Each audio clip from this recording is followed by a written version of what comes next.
Hello, everyone, and welcome back to another week of 4K Kings. I am Russ. I'm Matt. Welcome back to your own home, Matt. Thank you. And this week we'll be discussing 4K Bloodsport, a whole slew of releases from Arrow. Criterion picks up Disney, which is pretty big news. And we'll also be discussing Poltergeist, Lost Boys, and of course, we will be doing our recommendations.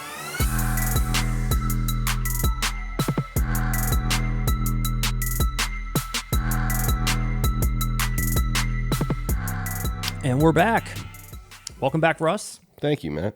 Welcome back, everyone. Thank you for returning to 4K Kings, Blu News and Reviews. We are your hosts, Russ and Matt, and as always, bringing you the finest and freshest and hottest in Blu-ray news, as well as reviews, recommendations, and so much more. Mm-hmm. If you haven't been here before, welcome. For everybody that has been, thank you for returning. And if you're one of the majority of people who watch but don't subscribe, shame on you. Just click the button. Please click the button. Ignore it afterwards. Just click the button. We need it. Please, it would be a great help to me and Russ's families. But yes, for everybody that has been joining us, thank you for commenting and not giving up on us and clicking. And for everybody that subscribed, thank you so much. If you're watching this on YouTube, you can also check this out on Spotify. And if you're listening on Spotify, you can check this out on YouTube. And if you're listening to it on Twitch, please explain how that happened. Please. Last week, Russ and I covered a lot of stuff. Tarantino 4Ks. We talked about Blowout. We talked about Real Genius. We talked about just a bunch of different releases. And we're also still running our, what's it called again, Russ? Our Subscribe for Drive giveaway. Oh, Subscribe for Drive. Subscribe for Drive. What does that entail, Matt? So don't forget that we've got our Drive Second Sight Edition up for grabs to anyone that goes to that video, gives us a comment, and wows us with their whatever. Their insights. Their That's insights. All you have to do, go to the Drive video, leave a comment, and you could be the owner of, it's probably out of print right now, if I'd imagine. But it's definitely out of print. The limited edition 4K Second Sight release of Drive, which is arguably the best release of 2022, regardless of your thoughts on the film. Agreed. So yeah, head over to that video, roast us, drop some insight, drop a great comment, show us some love, whatever you'd like, and we will pick our favorite. Once we hit 2,000 subscribers, as Russ said, subscribe for Drive. So we're trying to do everything we can to get to that next milestone. If there's anything any of you all would like to do to help us, what could they do, Russ? What could the people do? I'm sorry, say that again, Matt. Whatever's in your heart to do to help us try to get to that number, whether you leave our name elsewhere, share it with a friend, share it with someone that maybe threaten someone, say, watch this or else. It would mean a great deal. So thank probably you so get much. further if you have a gun. Much further. So this week in Blu News, we're going to be covering Bloodsport in 4K. We're going to be covering a bunch of Arrow 4K announcements, Criterion 4K announcements. As we're going to review the Lost Boys, Poltergeist, give our recommendations of the week, and so much more. But before we jump into all that, I do have a couple of updates I wanted to share with you, Russ, and the people at home. This is my favorite portion of the show because if listeners are not aware, I never know what you're bringing to the table on this. Some news I miss. I'm human. I kind of have a life, but so sometimes I miss this news. Okay. Fill me in, Matt. All right, so I'm going to fill you in. So last week we talked about Pulp Fiction and Reservoir Dogs being announced in 4K. There wasn't really any news about it, just that they had been put up for pre-order on a couple of websites. Now, Pulp Fiction, the pre-order has been taken down, and the rumor is that it's getting pushed out to December at this point, so they just decided to take the whole pre-order down until they were ready to announce it again, I guess, maybe more formally. Oh, wow. But the Reservoir Dogs one still stands without really any art to speak of, but there was something that was floated out there as a rumor. This isn't confirmed whatsoever as what the potential steelbook art could be. This was going to be a regular and a steelbook, and Russ and I pondered, what could that steelbook look like? This is Lionsgate. They've been really on top of that sliding down plastic sleeve trend for a little while. Usually it's them and Best Buy. Yep, they usually are pairing up with Best Buy to do that as well. Usually it's tasteless. Sometimes it works. I don't know. But they have shown finally a rumor of what the Reservoir Dogs steelbook looks like, and it does contain that slide down sleeve. So here's what it is. I was under the impression it was. I didn't know this was. Jesus Christ. I didn't know this was Jesus Christ, Matt. Jesus Christ. No, I did not know this was rumored. I thought this was confirmed. I didn't know this was... Yes. Oh, wow. I found this on a forum or two. People were floating this around, and it looks legit. It just has not been officially announced by anyone. So maybe it's temporary. Maybe it's fan art. I don't know. But it looks believable considering here it is. You've got the steelbook with the slide down slip box. And I can't say if I want to call this tasteless or not, but it doesn't represent the movie to me that well. It's a cool concept for like a horror movie or something. And dude, even it being from like you were saying about Lionsgate, this gives me so many Saw vibes. Yeah, it feels like a horror film. It does. And this isn't anywhere close to what I expected this would be. The sliced ear coming down. I mean, that's why it almost feels like it could be a joke. I mean, maybe they're just trying to see what people are thinking. I'll admit it's ballsy. I was not expecting anything like this whatsoever. No, I mean, and again, it's like, you know the movie, you know the scene, you're going to get what this is. But imagine you were someone that never saw Reservoir Dogs, which maybe there's a good population of people out there like that, and maybe you don't even really know what it's about. And then you see this, and it's like, what am I picking up? What am I going to rent? Or what am I going to buy? Or whatever. But that's kind of the marketing genius behind it. This catches your eye if you've never heard of Reservoir Dogs or don't know what this is referencing. That's Holy true. shit. It's an ear coming off of you can't even tell it's a police officer. I know. But an ear coming off of a human being, I would immediately be like, what the hell is this movie about? I know. And I guess I'm just torn. It's like... It's you know what the problem is? Looking, but it just doesn't fit this film. It's not classy. No, it's not. It's not classy. You're right. And I think we're expecting something classy for Reservoir Dogs. Yeah, like, again, we talked about, is there going to be a Tarantino box set? Am I going to have to buy 1 through 10? Am I going to buy this to go in my, maybe I'll just get the regular, if it even has the traditional art. I don't hate this art that bad, though. Like I said, to me, this is a case of, I'm with you. This isn't my first choice for the artwork, but at least they went completely in the left field with it. Yeah. I like that. I don't like how it's just a thoughtless variation of some image I've seen before. It's new. Shocking. It's unique. Honestly. Yeah. And like I said, if you're going to mess around, if you're going to alter the original artwork and present us with something new, wow, they took a chance and they really, like I said, they came out of left field with this one. So I applaud them on that.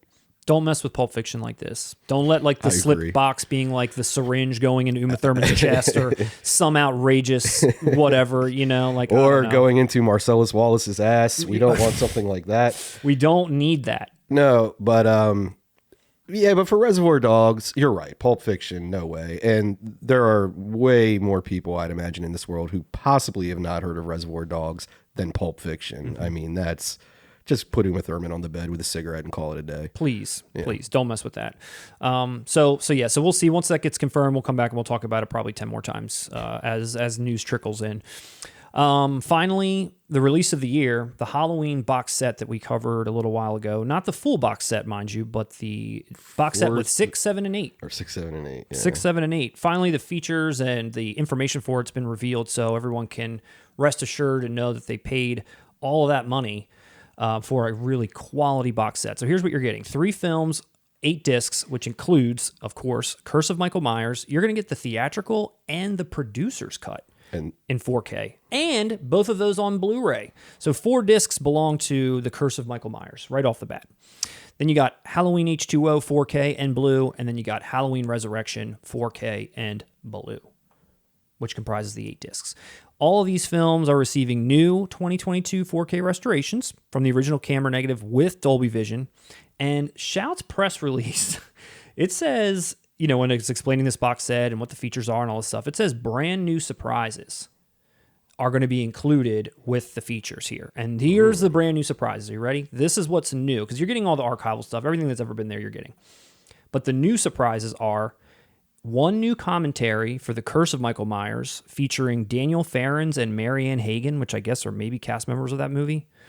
And then on Resurrection, 6 new interviews with the production designer, stunt coordinator, makeup artist, comic book author, and actor Sean Patrick Thomas. And that's it. No Busta Rhymes, no purchase. 0 extra for H2O, barely anything new for Curse, just like a bunch of new interviews for Halloween Resurrection. So that's the new surprises. Well, what's funny, the producer's cut of 6 used to be a very big deal, but it was already released, so that's not so much of a selling point for this set in particular. For years, that was an underground thing. Everyone thought like, oh man, they edited out so much, and that's why the movie sucked. Probably still sucks. I don't know. I've never watched the producer's cut.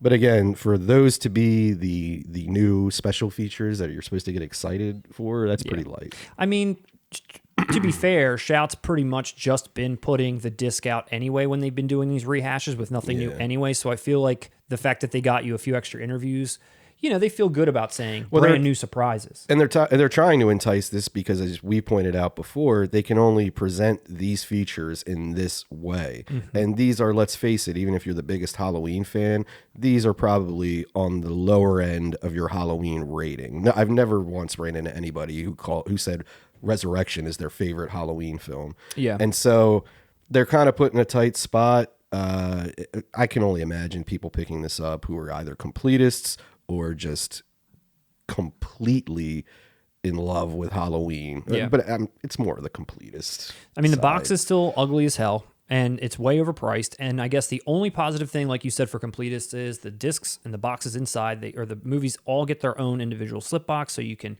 take those out, fit them on your shelf next to 1 through 5, and have at least a uniform set there. But like you mentioned, we're probably going to get a box set at some point, and then that's all just down the drain anyway. Yeah. So anyway, moving on. That's your Halloween update for the week, Russ. For the week. There will be 10 more next week. At least. Another thing I just wanted to address really quick while we were out on break between filming, there's been a lot of chatter regarding greasy cases, regarding some Shout Factory discs, including, and specifically what I've seen the most of is the Child's Play films. I've seen a lot of people talking about it on forums. I've seen actually some people ask us about it on the channel. I've seen many people doing videos about it, whether it's unboxings or, you know, showing what's going on inside. And it's weird that there's like, when you see it, when you open it up, there's like a weird, almost like residue film on the inside of the case. And when you shine it, you know, against light, you can easily see it. And then in some situations as well, when you pop the disc out, it's got like some residue on it too, like a smudge or something. So it's just everything in it has been sort of, I don't know, compromised. I mean, we were going to do a review of it, but it kept sliding out of our hands. We had Butterfingers that day. Good one. So most of the people that I've seen in the community are like, what the hell's going on? This isn't okay. Shout Factory needs to say something at least, but they haven't.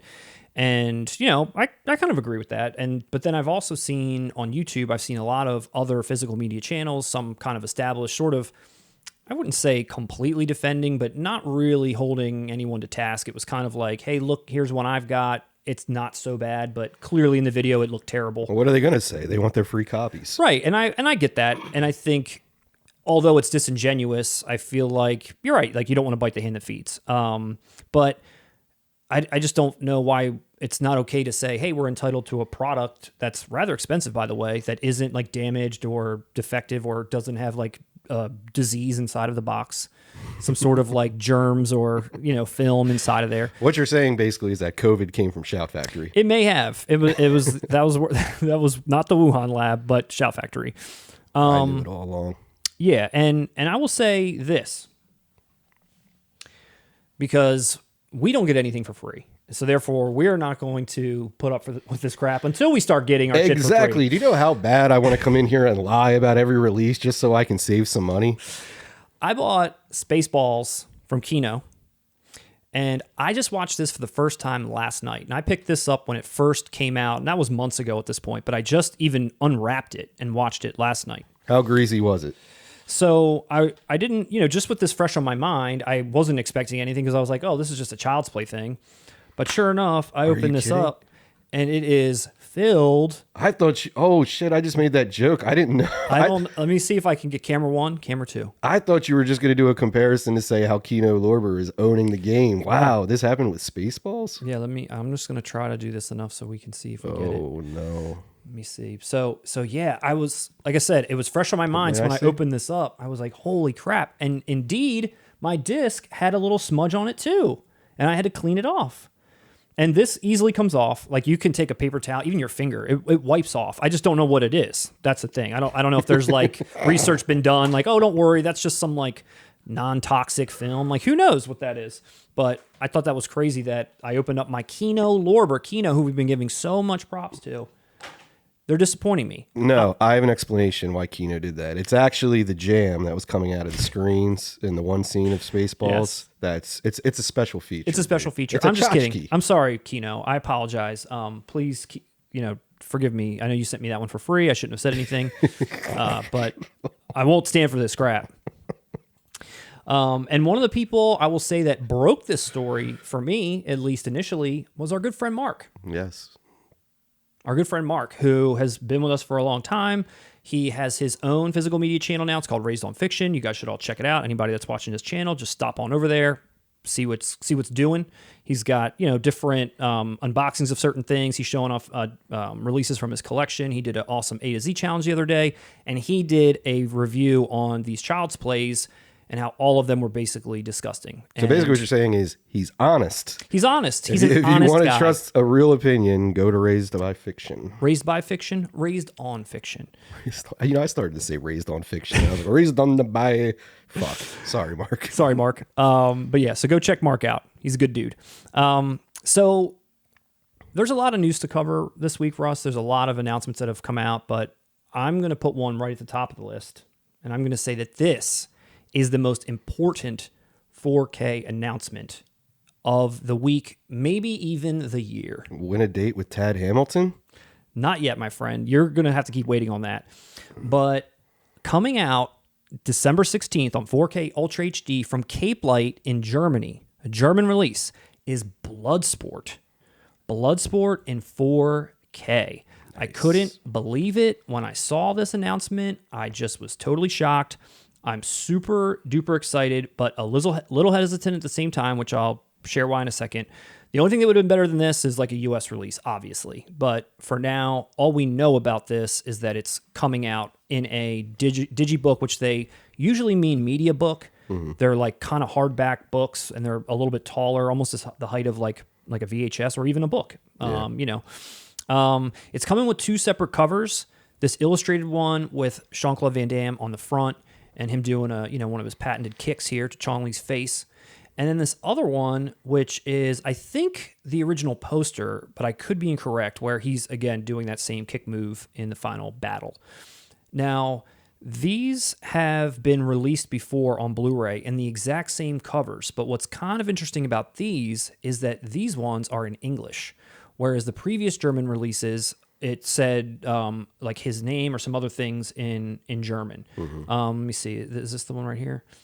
Yeah. So see, you could see it says Bloodsport obviously in English, but everything else on the cover is in German. I'm not sure. It's like a quote or something at the top. I don't even know. But everything on the cover here is in English, which is pretty cool. I wish I could take both and blend them together. I like this black version, and it's like got a black spine, and this one's got more of a gray spine, but I'm feeling Jean-Claude on the cover here.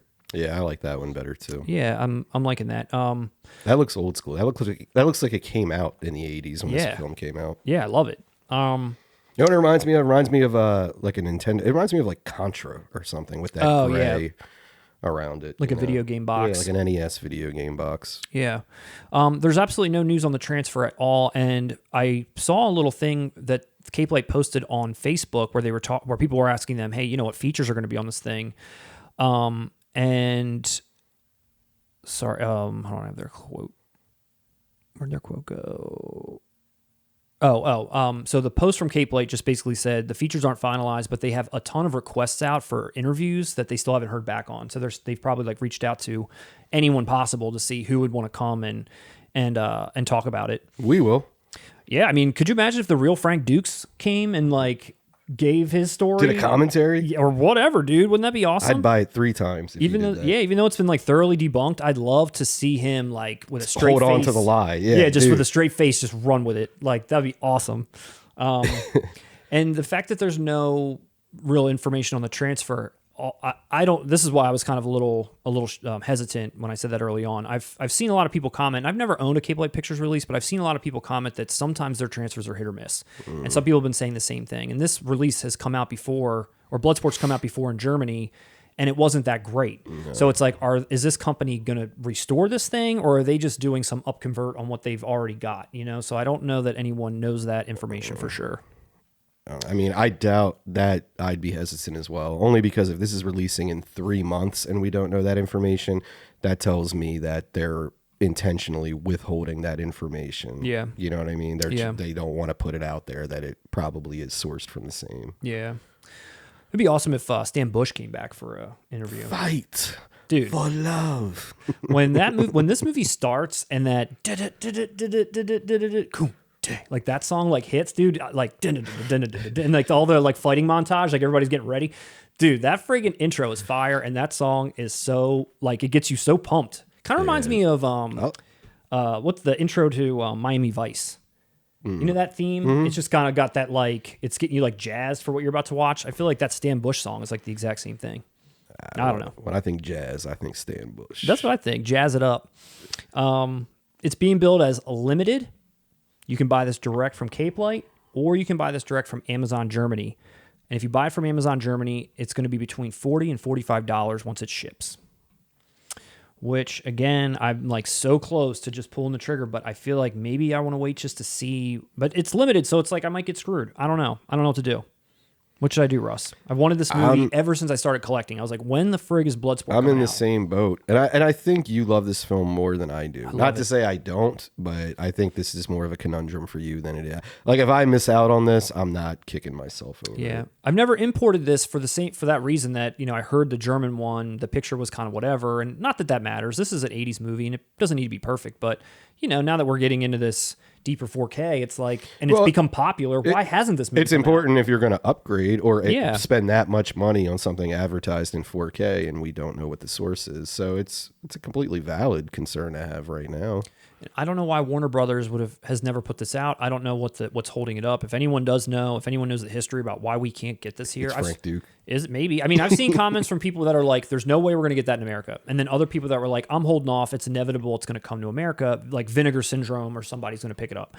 And I was like, you just don't know what to do. I'm stuck, Russ. I'm stuck here. Speaking about it all being debunked, that has to be one of the coolest last scenes of any movie now that we all know it's debunked. I wish the end, like, so the words on the screen basically said it was debunked and not like all these championships he had, like, oh, he had the fastest punch and blah, blah, blah. Like, no, this story was completely a lie. It's so dramatic, too. It's so, like, awesome. Inspiring. Like, that's the feeling they're trying to give off. And now that you know, it's even funnier. It is, dude. It is funny. The only other thing I'll add just about this is when this has been released on Blu-ray in America before, but it was a 2-pack with Time Cop, which I think is a weird 2-pack to put together if you should just consider this and Kickboxer. I mean, that is the ultimate 2-pack. Yeah, the only way that Tupac Shakur would make any sense is, dude, he's got other movies that fucking do it with Lionheart even. That makes more sense than Time Cop. Yeah. If you're going to do a Time Cop 2-pack, do it with Universal Soldier or something. Yeah. So I remain unsure about what I'm going to do here. I remain very unsure. I'm going to watch your moves. Can anyone out there... I want to see what you do on this one. I know there's a lot of Bloodsport fans out there. I know maybe you're thinking the same thing as me. Let me know down below what you think we should do, because I feel like we're in the same boat here, and I really, really would like to have this in 4K, but I'm just not sure. Some other people that did some 4K announcements this week, Russ, Arrow being one of them. They put out an announcement with a few releases, but 2 really stuck out to me, and for I guess like a weird reason or 2, but they're going to be putting out The Wolf of Wall Street and Robin Hood, Prince of Thieves. And I feel like, am I wrong in thinking that those are strange releases for Arrow to be putting out? Not Prince of Thieves, but Wolf of Wall Street. I was like, wow, that took me back when I saw it. Took me back to my youth. Doesn't it seem like these would just be both like Zavvi repackagings? Well, the only reason Prince of Thieves doesn't give me that vibe is because Arrow already did Waterworld. Oh, so they're like all in the same thing. Well, I mean, basically it's forgotten Kevin Costner. Is anybody nostalgic for Kevin Costner? It doesn't surprise me. Arrow apparently is. Well, that's what I'm saying. It doesn't surprise me that his output has landed on Arrow. Yeah, I don't know, but I'd be surprised if JFK did or something, but people associate JFK with Oliver Stone more than they do Kevin Costner. Yeah. I'm talking about the pictures that are clearly Kevin Costner vehicles, I don't think they inspire that much nostalgia in people. No.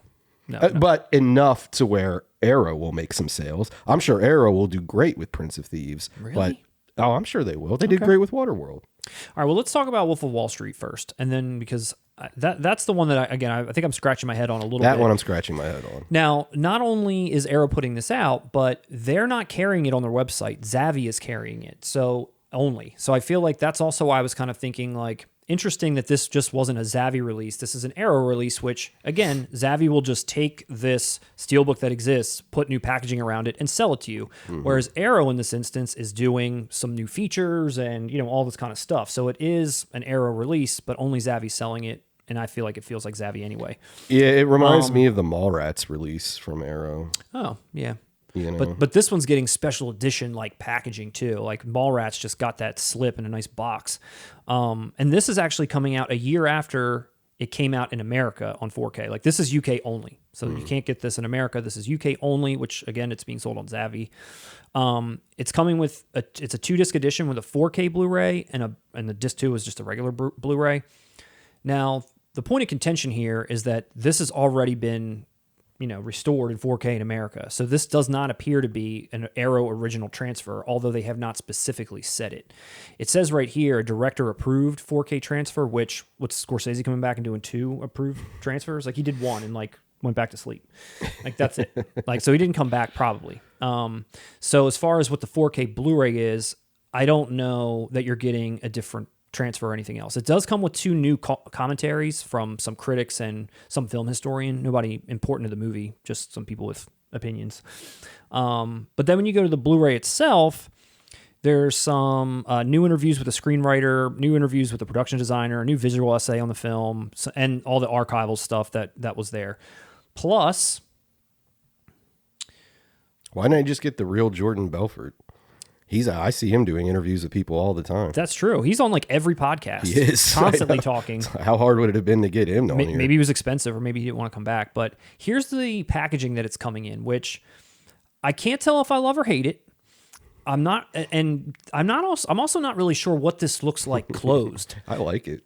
So it's what they're calling a luxury wallet case. So see how it's open here and see how like the disc kind of slides in. When this closes, does it go into a bigger box? That's what it looks like. That's why I like it. Because this box doesn't look that big that they're showing here. Maybe it's just like a perspective thing. Image, yeah. Yeah. So this is going to go and slide into that. And that's why I like it, because they have the original artwork on that box, and that box looks sweet. As long as you nail the box, I don't care what stupid inner packaging you do. It can be a wallet. But, sell me this pen. It could have been a pen. I don't care. As long as that outer box is rigid and looks good, yeah, I'm fine with that. So, limited edition luxury wallet package, American Excess credit card, a business card, a Stratton Oakmont banknote, and what appears to be a bag of Coke. Also, is it real cocaine? It might be. Maybe that would be a determining factor in whether I pick this up or not. Okay. Well, it's also got a 60-page booklet right here that slides on the other side, and then this art on the inside is reversible. I also heard if you pre-order this, Jonah Hill will call you up and say fuck over and over again. Your favorite actor of that movie? Of any movie. The legend. Legend status.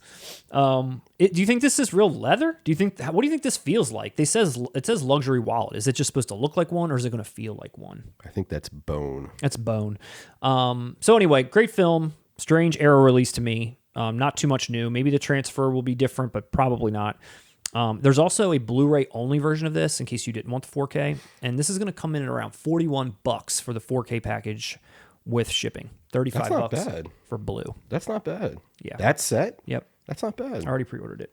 I think I might. I didn't see the... I was like, I don't know if I like this or don't like this. Well, no, I heard the announcement, and it's... I'm not as enthusiastic about Wolf of Wall Street as most people, but I still think it's an awesome movie. Oh, it's awesome. And now that I see the actual packaging, I think I will pick this up. I think they did a good job. Like I said, the saving grace was the outer box. Yeah, it's awesome. And then let's look at Robin Hood, Prince of Thieves. So Robin Hood's getting a lot bigger treatment than Wolf of Wall Street. So Robin Hood's coming out November 18th. It's like a week or two later. Again, Arrow UK, exclusively at Zavvi. Again, I kind of thought this was a wild announcement, but you're a little bit more on board than me. It looks exactly like the Waterworld release. So. Like the art and everything. It's probably the same artist. Yeah, that's what I mean. It wasn't that shocking, I thought. So the last time this came out on Blu-ray was 13 years ago, and it came with the extended cut. That's what came out on Blu, the extended cut.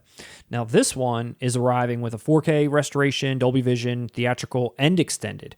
So you're getting the theatrical experience for anyone that loved the theatrical version and the extended version, and both of them are getting a 4K restoration. So how about that?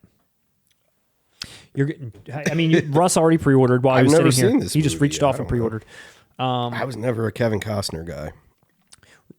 So it's got 2 audio commentaries with the director and Kevin Costner, another commentary with Morgan Freeman and Christian Slater and writers. Who directed this? McTiernan or something? No, I forget the guy's. Name. Let me say real fast. Let's see. Probably scroll down. Wouldn't say like commentary with. Maybe. Let me see. Helmed by director Kevin Reynolds of Waterworld and the Count of Monte Cristo fame. Didn't they release Count of Monte Cristo too? Maybe. You nailed it, Russ. Yeah, you nailed it. So now, but this one's getting, I think, a little bit more of a upgrade, obviously, than what Wolf of Wall Street got. I'm sorry, Alan Rickman. That's what I was thinking. McTiernan, Die Hard, Alan Rickman. Yeah, Rickman for sure. Awesome. Rest in peace. Yeah. New making of Robin Hood multi-part documentary featuring all the cast and crew. Archival 1991 documentary hosted by Pierce Brosnan. The hell? Archival interviews with Costner, Freeman, Mary Elizabeth Mastrantonio, Slater, and Alan Rickman. Again, rest in peace. Now you're also going to get a live performance at Irish Slane Castle in Ireland from Bryan Adams singing "Everything I Do, I Do It For You." Day one purchase. I know I interrupted you, but holy shit, that's the most exciting thing I've ever heard. A Bryan Adams performance should be on every Blu-ray release. I tend to agree. I just wish it was the original video. What's this live performance shit? I want the original video. I'll tell you. Another little known fact, though, is did you know Peter Boyle was the editor of this film? Was he? Yeah. Who's Peter Boyle? Peter Boyle? The actor? Great actor. Yeah. Oh, was he really the editor? Look, says it right there. Editor Peter Boyle. I'm sure it's not the Peter Boyle, Russ. I don't know. This is a big release. This is a big release. He's not coming back. Peter Boyle's dead. He's not coming back alive. Peter Boyle's been dead, right? You dead, Peter? Limited edition packaging, reversible sleeve, 60-page booklet, 2 double-sided posters, and 6 double-sided art cards. And there's 4 different options for that ass. Thank you, Robin Hood. The first one, Russ, is going to be your $35. Oh, excuse me here. The first one. Oh, that is the first one. The first one's going to be your regular 4K release, and that's going to come in at about $35 with shipping and so forth. Just around there, maybe a little bit more. Then you're going to get the Steelbook version. Hold on 1 second here. Sorry. These all say the same thing. Oh, here we go. Sorry. So this is the... Let me start that over. There we go. All right, now you can see, Russ. This is the regular 4K traditional version. This is limited, of course. Then there's a version of this with a steelbook inside instead with different box art, and the steelbook art is different as well. All the stuff inside is the same. All the posters and the cards and everything else, but different outer artwork. Different outer artwork and a different poster as well, as you can see here. So they're kind of messing with you. The art cards are the same, but there's a lot of differences here to make you really want to pick up both. Then there's the Blu-ray version, which is just the same thing as the regular. It's just Blu-ray instead. And then finally, just a steelbook version, which has the blue and 4K inside. And it's the steelbook art that comes with the steelbook deluxe version. Is there anyone out there that actually just buys the Blu-ray edition? If you do, curious. Comment. I want to know why. Why are you still buying those Blu-rays? Especially when you can get this one and it has the Blu-ray in it too. For $3 more. Yeah. Yeah, that's what in case one day you're never going to upgrade, I guess you don't care. I don't know. I'm that attached to the Blu-ray format. Maybe. Never 4K, never. Yeah, I don't even know too much about this movie other than at the time it was released, I just knew this movie just isn't for me. So I don't think I ever even cared to see it. And for reference, we were like 7 years old. Yeah. I mean... and I did the same thing. I never watched this. No, never cared. I don't think the Bryan Adams song did it any favors for being my age. And yeah. Nah. Didn't do it for me. So, but I saw a lot of people that are excited about it. Yeah. And it also seems like the previous Blu-ray was in sore need of an update as far as packaging. Not packaging, but the transfer itself. Everyone seems seems to like dog on. So Same this thing. will be good. Same thing happened with Waterworld, and apparently that was a great release. I remember reading a lot of people being more than happy with that edition. So I'm assuming they're going to do the same thing with that. Yeah. Take the same amount of care, you know. So all you Robin Hood fans, jump on it. And then another pretty shocking announcement this week was that Criterion is partnering with Disney, and they're announcing their 4K release of WALL-E, which is Disney Pixar. This one made me raise an eyebrow more than The Wolf of Wall Street with Arrow. I was shocked to see this. Is it Pixar? Yeah, WALL-E's Pixar. Is it? Mm-hmm. Okay. I like this movie. Oh, you've seen this movie? Okay. Yeah, I'm actually going to buy this. This is the one, because you know me, I'm not a big animation guy, but I dug this movie a lot when I saw it. It is really good. Yeah, and it's out. It's out November 22nd. I did think it was pretty shocking news when I saw this announced that Disney partnered with them, and also just because I felt like Disney had sort of given up on physical media. Like, so now are they giving some of their catalog to Criterion?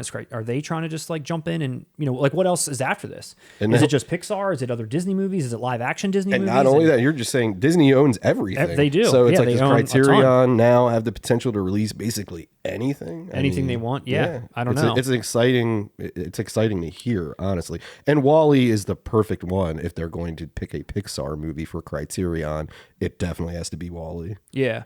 And the other thing about the Pixar movies too is that they've already, I don't want to misspeak and say they've all been released in 4K, but a lot of them have been released in 4K. They all share the same kind of art sort of theme, so they all kind of fit together. But what I was reading is that most of those have just been like these upscales, which is really easy to do with animation. Toy Story was like that, wasn't it? Like 2K upscales or something, whereas this here is a new 4K master coming from the director, Dolby Vision, Dolby Atmos track. So this could be, like a revelation for some people that, love Pixar, love WALL-E, and now we're going to see what Criterion can do with them. It's pretty cool. I'm excited for this Yeah, release. it's I'll cool. be picking it up. Yeah, it's really cool. I mean, I think this, like you said, it's a really cool movie. I love this art. I think this art's awesome. The way the box looks. Yeah, it's really cool. And I think one of the detractors that I've read in some of the comments and stuff about this release isn't necessarily that it's WALL-E or what the movie itself was, but that, most Disney releases when they come out, especially some of those Pixar releases, they're like $12, $19.99 or whatever. So people are like, now we're going to start getting this boutique label prices for Disney movies at like $35, $40 a pop. And if they're going to really start cranking them out, that kind of is a bummer. So I don't know. What are your thoughts on that? My thoughts are, do you know the history of Disney and home video releases? They fuck with people all the time with their vault releases. I mean, they were the first ones to ever do that in any physical media way. Yeah. With the VHSs in the 80s and all that. They're coming out of the vault and then they're disappearing with those clamshell cases and whatnot. Yeah. I mean, Disney is notorious for fucking with your means of seeing movies they own. They're notorious about banning screenings in movie theaters. They're notorious about, like I said, it's exciting that Criterion has access to them. I don't know their copyright. Like, they don't mess around with that at all. Disney are assholes. Like, who would be upset about this unless they exercise that power over Criterion? Yeah. Which they're Disney. They probably will and have all the power to do so. Yeah. And I did not double check. I didn't look at why would anybody be upset about that? Disney sucks with home video releases. I don't know. I guess it's just, there's diehard fans that now feel like they're going to have to spend $40 every time a new Disney movie comes out. And for what? They're kids? Kids aren't collecting this shit. No, it's stream it for them. You buy it because you're the adult collector and stream it for your children. What do you want, the Pirates of the Caribbean releases to keep happening for titles like WALL-E? They put no care into it. It's exciting that Criterion has this. It wasn't me that said that, Russ. Don't yell at me. I'm mad at you, Matt. I don't care. I'm mad at the messenger. Yeah, it's true. But no, I mean, I did not pick this up. I do have this on Blu-ray already. Finn watches it, but I was looking at this like, man, this could be, especially just hearing that Criterion's doing this. We know that they are on top of it with their transfers. This could really be incredible. Mm-hmm. And this is the first time we're going to probably see a true 4K restoration of an animated film that Disney has put out. Now it's a current film. It's not like an older one, but still it's like, wow, what are they going to be able to do? It's pretty exciting. Mm-hmm. And like I said, it's the perfect title for them to do. So bravo, Criterion, bravo. And one other company I want to give a shout out to is Kino, even though they, greased up my freaking discs. Hopefully this one isn't greased up Kino. Kino talks greasy. They're talking greasy is Brick. And so this is out later this year. There's no official date for it yet, but Kino is putting it out. And before Rian Johnson ruined Star Wars, he put Brick out. He wrote and directed this movie, which I freaking love. And it's, again, I think it's another interesting, not an interesting Kino pickup, because they put this out in Blue like a year ago. Like, they're the company that put it out. So they already picked it up. So great job that they did that. Thanks for the double dip. Thanks for the double dip. Now, a year later, they're double dipping on you. I've only ever owned this on DVD. So I never went to the Blue, and I'm kind of glad that I dragged my feet on it, because now I'm super excited to pick this up. Same. I only own the DVD. Yeah. So I think this is going to be a really awesome release. It's already, and Kino kind of probably isn't, maybe they're going to grab some new stuff. I don't know, but let's just say they carry over what they already had. There was a really awesome commentary on it from the director, Rian Johnson, who just really goes into everything and a lot of really great detail. So I think that's a really great feature to kind of bleed over. And then just about like 30 minutes of deleted stuff, some extended scenes, nothing too crazy, but let's see if Kino gives us anything else new than this. But yeah, I mean, I'll just be happy with a good transfer and an excellent movie, to be honest. Yeah, I mean, it's probably my second favorite Rian Johnson film. What's your first? The first 20 minutes of Last Jedi. Nice. I never finished it, but that first 20 minutes was hysterical. As soon as I saw Luke chuck that lightsaber, I could, dude, it was so funny to me, because not only was it visually hilarious, but I could just, in my head, hear every Star Wars fan across the globe screaming. And then then the end of scene, then the end of scene with Luke like milking some alien or something. I was like, I've seen enough, but this is brilliant. Number one. Thank you, Rian Johnson.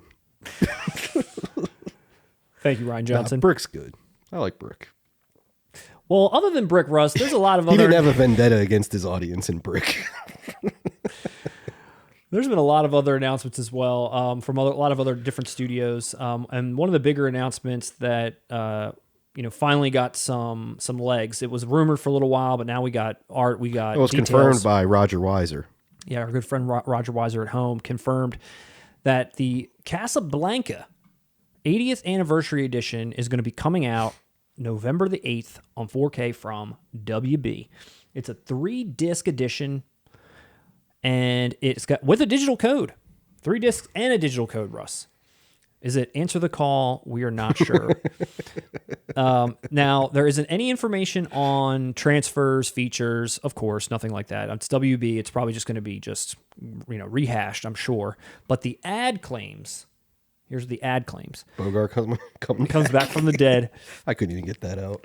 That it achieves the richest, most dynamic image possible, rendering it the most beautiful it's ever been. Well, I hope so. If not, why are we buying it? Why are we buying it, WB? I'm interested. We've talked about 4K black and white restorations before, and this is another one that I feel like I'm really interested to see how they bring this movie back to life. I think it's going to be pretty cool, and not, we're dogging on WB, but I feel like at least some of the transfers I've seen have not been bad. Some of them have been pretty good. So we'll see how this one turns out. You are going to get 2 options for this. You're going to get a regular edition, which looks like this right here. Honestly, I feel like this is kind of a weird look for Humphrey Bogart. Like, I almost feel like I don't recognize him there. And all the art I've ever seen for this movie, it's like him with this hat on. And he's always kind of looking like a detective or something. Here, it's like you're looking up at him, which usually he's like half in the shadow. And I feel like this is kind of jarring to see him not staring at me either. He's just like looking off into space. Down here is more the iconic image, but you're getting a regular one, and then you're getting from Zavvi, of course, a deluxe steelbook edition. And this is actually coming from Zavvi US. So this isn't coming from the UK, so you still have to pay regular ass shipping, but not UK ass shipping. It's coming with a rigid slipcase, 32-page book, 2 posters, art cards, a custom envelope for them all to go in. And then when it comes to like features, they appear to be the same as the 70th anniversary that came out not that long ago. And what I kind of found funny about that is it's 1 Blu-ray. So let me just say this release. So this released 3 discs. First disc is the 4K. Second disc is the movie on the Blue, plus some features. Those features are documentaries, interviews, retrospectives, whatever. Basic stuff. But it looks decent amount of time. That third bonus disc that you're getting, which also came with the 70th anniversary. It's the soundtrack? Is not the soundtrack. It's literally an entire disc of special features around Warner Brothers history. Oh, nice. That's all it is. I was expecting a soundtrack with modern artists covering Played Against. A kiss is just a kiss. A sign is just a sign.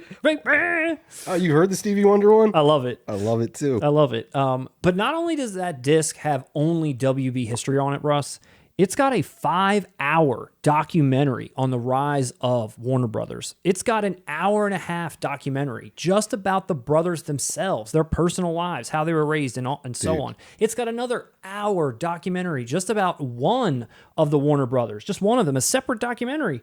You're talking 8+ hours of Warner Brothers history. And I think that's badass. I think that's cool as shit. I feel like you're going in a mocking way with this. I kind of am like, why is there more about Warner Brothers than this movie? Honestly, that's for a film geek. Why wouldn't you want that? I mean, and if fine, you're buying Casablanca, you probably are. Why can't at I least get a on 5-hour surface, documentary on this? But you probably are. They probably do. What's on the first disc? Just a couple half-hour, 20-minute things here and there. It's and not I'm sorry, 5-hour multi-part. Dude, 80 years ago, people weren't walking around filming behind the scenes and doing you can interviews. have some people come back now. What do you want? Bloopers? Like, come Maybe. on, dude. No, I don't dude, know. that's a cool. As somebody who's interested in that stuff, to have that many hours of a major studio. You're right. If it was something I'd never heard of, I'd be like, why are you divulging so much time? I bet there is more content on this WB documentaries than anything Columbia put in those Volume 1 classic editions. All right, fuck me then. Well, You just don't love Warner Brothers. I just think it's funny that they're really giving you a lot about Warner Brothers. So maybe I you're hear right. you. I rescind hear my you, comment. but I think it's cool. I rescind my comments. Are you going to watch a 5-hour documentary on Warner Brothers? It's just cool that it's in there. I've watched 7-hour documentaries on Nightmare on Elm Street and Friday the 13th. But what about Warner Brothers? That's what I'm saying. They cover more. That was just one film series. Now we're covering the studio that gave us Tim Burton's Batman. So, in other words, you've bought this already and you haven't told me yet. Did you pre-order this for the Warner Brothers disc, Russ? You bought this for the Warner Brothers documentary. I was unaware of this documentary until you filled me in, and now I'm pre-ordering it because I don't even fucking like Casablanca. I just want to learn about Warner Brothers. And it's worth the $50, even though I think that documentary stuff is on the regular release as well. And Casablanca kicks ass. I will be pre-ordering this. It does. And I just saw this movie for the first time like a few years ago and rewatched it not that long ago, and it is a really great movie. It's for anyone that hasn't seen it. I know there's some people I've seen that have commented on here like, oh, it was boring to me, or oh, why is this a classic? But overall, most people are, complimentary of it, and they should be because it is excellent. I mean, the people who say that aren't sitting around watching movies from 80 years ago anyway. True. Like, what are you comparing? You could go try watching another movie from that year, and you tell me what's boring and what's not. I guarantee you it's not Casablanca. It's not. And this release looks really good. If you're going the deluxe route, you're getting a lot of the typical stuff, but I think it looks really well done. And to get a hard box for it, plus the steel art looks really good. I think both art here looks really good. Everything's in black and white, and just got the red, font on that. So I think that looks sharp. It does. Now, Russ, you where's the WB logo though? It's on the side. It should be good. bigger. Dude, I wouldn't have bought it if it didn't feature WB on the spine, Matt. Are you going to pre-order this one, or are you going to pre-order the regular one? That one. I'm with you. I like that artwork so much better. But I'm also not offended by this artwork. I think the only time I'm truly offended by artwork is if it was in my lifetime. I think I have a bias about that. Gotcha. I wasn't around when this came out, so you can throw any artwork on it you want. It's not going to ruin my non-existent nostalgia. Yeah. You know what I mean? Yeah. Like, I don't have any... Like we discussed Pulp Fiction. I remember when that came out, and I had that poster on my wall as a child. Like, that's iconic to me. Gotcha. Now, so basically, if anyone had a problem with this, I'd only pay attention to them if they were, senior citizens. Well, you're going to pick this up. I've already pre-ordered as well. Another expensive month for me. Thank you so much, Physical Media. You mentioned Columbia Classics. I did. Sony is jumping into the game with Sony Picture Classics, Russ. And Sony's Sony gunning Picture down. Classics. They're coming for y'all. Coming out November 22nd, 4K Ultra HD, the 30th anniversary collection. Just like Columbia Classics, this set contains 11 classic films instead of 6 on 4K Dolby Vision for the first time. You're getting Orlando, The Celluloid Closet, The City of Lost Children, Run Lola Run, SLC Punk, Crouching Tiger, Hidden Dragon, which, just a side note, has already been put out in 4K, but this is just a Dolby Vision upgrade. The Devil's Backbone, Voltaire, I never know how to say this movie. Synecdoche. Say it one more time, Russ. Synecdoche, New York. Schenectady? Now you're fucking me up. Synecdoche, New York. Still Alice and Call Me By Your Name. I am shocked. Correct me if I'm wrong. Wasn't The Celluloid Closet a documentary about predators? Or am I thinking about like like Bryan Singer types? It is a 1995 documentary. Or is it just a documentary about closeted LGBTQ members? A documentary surveying the various Hollywood screen depictions of homosexuals and the attitudes behind them throughout the history of North American film. Well, that makes a little more sense. I thought it was that documentary that was like calling out Chris Hansen, the story of Chris Hansen. To Catch a Predator, Criterion Collection Edition. Why don't you sit down? I'm sorry? Did you bring condoms with you? Wine coolers? Why do you have I was going to come here and tell her that she was wrong, and I was going to, just as a friend, she sounded like she needed help. Yeah, okay, well, I'm going to go back out. I'm going to go get tackled before I get to the car. Yeah, so 11 classic films for us. All 11 are films contain previous archival featurettes, a few are receiving new commentaries or features, but not really a ton of new, like sort of the Columbia Classics are doing. It is including a collector's booklet, but I will say I like this packaging more than Columbia Classics. It looks like it can fit on your shelf. That's why I was going to say it, dude. Yes. You're friggin' A. Yes, exactly. Like. Not only is it kind of badass the way it folds open like that, but it's in a square, so you can put it right on your damn shelf, not this big-ass book that you got to open up. And just like the Godfather that I've got, and just like the Star Wars 4K collection that I've got, it's like these things don't fit anywhere. They just got to sit and live somewhere else. I want this shit on display, and this does that, and I like that. I do think Sony's really going for like a diverse collection here. 11 is ballsy too, dude. 11 films. I'm talking about the movies themselves. Yeah, I mean, it reminds me of like somebody put down a checklist of like gay, check, Spanish, check, punk, outside, check. German, check. It feels trying to hit everybody. Yeah, Call Me by Your Name, check. Like honestly. What would you call? I mean, if there are some classics in there, I don't want to. But SLC Punk, that's a classic. I don't know. It's not. I've seen. I don't know. Is it? I have Dead Kennedys tattooed right here, and the fucking movie ends with "Kill the Poor," and even I don't love it like that. I mean, Sony considers it a classic in their catalog, but I think you're right. It's like Devil's Backbone is a classic. Devil's Backbone's a great movie, but I think there are other films. Well, no, I'm just talking about generally speaking. I think other people would consider other Del Toro films classics before Devil's Backbone. What would you pay for a set like this? $20. What do you think fans of this should rightfully pay for a set like this? It's 11 movies, all new 4K and Dolby Vision. And the pack, I could see that like around 99. I'll stop at 100 if we're going to do Price is Right rules. Mine's $100. So the Columbia Classics one we looked at, Volume 3, was going for $160. That's what it's like retailing for. This one's got 5 more movies. It's retailing for $300. You're basically spending $140 for 5 more films. Was how it breaks down. Personally, when I look at this list of movies, and I know some of them and some of them I don't, Run Lola Run's a standout. I think that would be really cool. And Devil's Backbone. Those are the only ones that kind of interest me. The reason why I even say Run Lola Run, too, not only because it's a cool movie, but it's one of the few in here that's getting new special features, including a making of and a new commentary track. And I think that would be cool to watch either one if they were sizable. A making of that movie, I think, would be really interesting to see. How they storyboarded it, how they figured out how it was all going to play out, all the different timelines and reversals and whatever. Plus the commentary, listening to the guy like talk it through. So maybe we'll get these separate. Now I understand because I just bought Run Lola Run on Blu-ray within the past year and it was $6. Now I know why it was $6. Sony knows what they're doing. But no, I'm with you. There's definitely titles in here that I would pick up on their own.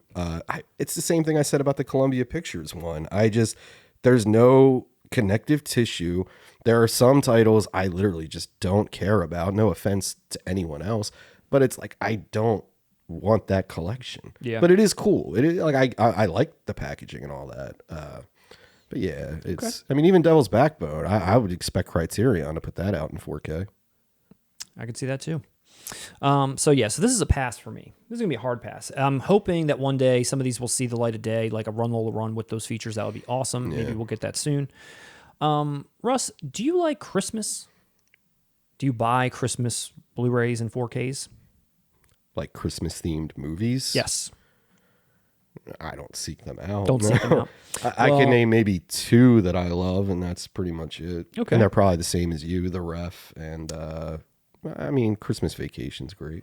I don't consider Gremlins or Die Hard Christmas movies, so not counting them.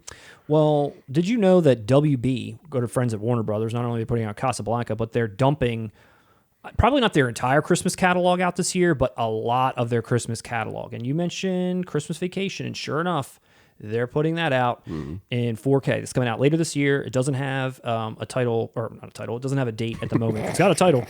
No news on the features, no news on the transfers. It's probably what we can expect. And like you said, it's kind of like a Christmas staple. It's like in there is like one of everybody's favorites. I've owned this on Blu-ray before. I always thought the Blu-ray looked really bad. So I don't know. Maybe we're going to get some big restoration here. But honestly, and I'm going to say this for most of these films we're about to talk about, I don't know how much better I need these to look. You know, like these always, because of just how I grew up with them, these just have a TV vibe for me. You're always just watching them on television. I'm never like sitting down to put this in. The only reason why I even have it is just for like, oh, I'm wrapping presents now, so I'm going to put it on now. You know, True. Like that's it. So to me, those are the ones that stand out the most, though. Those are the ones that from the naked eye, when I just sit down without even trying to be analytical, when I watch movies like that in 4K, the ones I've seen billions of times on a tube television, those are the ones that really stand out to me, though. As being like, wow, what an upgrade. Yeah, so Christmas Vacation, I'd probably have that experience with. Yeah. And I don't see, the thing is too, it's like the cover sucks. I do want to talk about the cover, but just one more thing just about the whole concept again about a lot of these Christmas movies is, and including this one, is, you know, I don't know about you and I don't know about anybody out there. I've got one 4K player. It's in my theater and that's it. I don't have one in the living room and in the bedroom and everywhere else. So traditionally when I'm watching this movie, we're not sitting down in the theater as a family to watch it. It's just like, again, we just put it on the TV upstairs. We're cooking, we're wrapping presents, just like it's the Christmas vibe that's on too. So when it comes to will I buy this or not, it does have a Blu-ray with it. So maybe that's also getting an upgrade too. And if it did, then I feel like that would be a no-brainer just because I already have the Blu-ray as it is. But well, Matt, I'm going to shock your world. Not Shock everybody is as wealthy as you and has a home theater system. Okay, well, how about that? I'm just kidding. Not a home theater system, but even like there's one spot where the 4Ks get played, the big screen, that's it. You know? I hear you. But like it's coming with the Blu-ray though. Thankfully, this time around. I'm with you though. Combo pack. I understand what you're saying. For a title like this, this isn't if you're some film aficionado or if you have this awesome setup. Let me get the gang together and put on Christmas Vacation to show it off. We're not sitting down and turning the lights down low to see, is this a reference quality disc? Like no one cares. You mentioned the art. Again, this has got iconic art. Him getting electrocuted with the lights. It looks like a Christmas card. I feel like you're about to quote some other people talking shit on it. Right off the bat, let me just discuss my problem with it. First off, you're right that him getting electrocuted is iconic and all that. I've seen people wearing shit, I own a shirt of that. I just remembered that. I think it's very rich now that they're throwing the kid, since he's in Big Bang Theory and all, on the cover now. Even Juliette Lewis. Out of all the actors, actresses who played the Griswold children, they are the most successful, and now they are prominently featured on this cover. And we all know Chevy Chase's star. Most people's opinion of Chevy Chase is that he's a major fucking asshole. So it's like, let's shift the focus from him, and it's a family, and it's that guy you love from the Geek TV show. You know, it sucks. Yeah. I do like how the National Lampoons, though, is the original National Lampoons logo. It does look that nice. was never like that on the older editions of Christmas Vacation, I believe. It'd be really cool if the inner art was there out below the slipcase. I hope so, yeah. What I thought was kind of funny is Clark looks like he has 11 fingers on this hand. Even though that's not his other hand, that's Rusty's hand. That just kind of look like, if you just like glance at it, it's like, what's going on there? A lot of fingers. That's a big hand. A big old hand. I forget. Chevy Chase is a tall dude. He's a big dude. Big dude. So, so Christmas Vacation, another Warner Brothers Christmas movie. Of course, A Christmas Story. Also, they're putting out a 4K this year. Or not same day, 11/1. So November 1st. The other one will probably get that date too. Almost all of these are the same day. I hate myself for not being a huge fan of this movie. I mean, again, this doesn't have any news of features, transfers, nothing again. A Christmas staple. Again, I don't know how good I need this to look. I watch this on TV in that 24-hour span that it's on. Again, it's Christmas Eve. We're doing whatever. This just goes on television. Am I sitting down to like present this in 4K? I don't know. Is it worth it?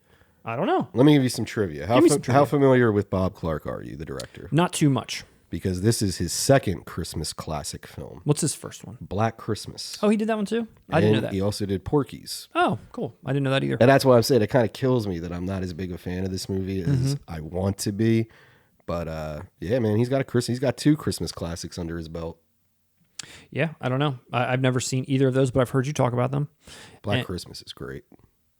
Yeah, and I mean, again, back to the art, it's typical. Like, I don't know. I mean, it's kind of like trying to throw every like character they possibly can on this thing. Then you got Elf in 4K. Another one, November 1st. No details, whatever. My family loves this. I feel like this gets released every year. Now it's in 4K, Russ. Now it's in 4K. 4K and Blu-ray combo pack. I've only seen this once. Like I said, my family loves it. Rest in peace, Jimmy Caan. One of his finest work.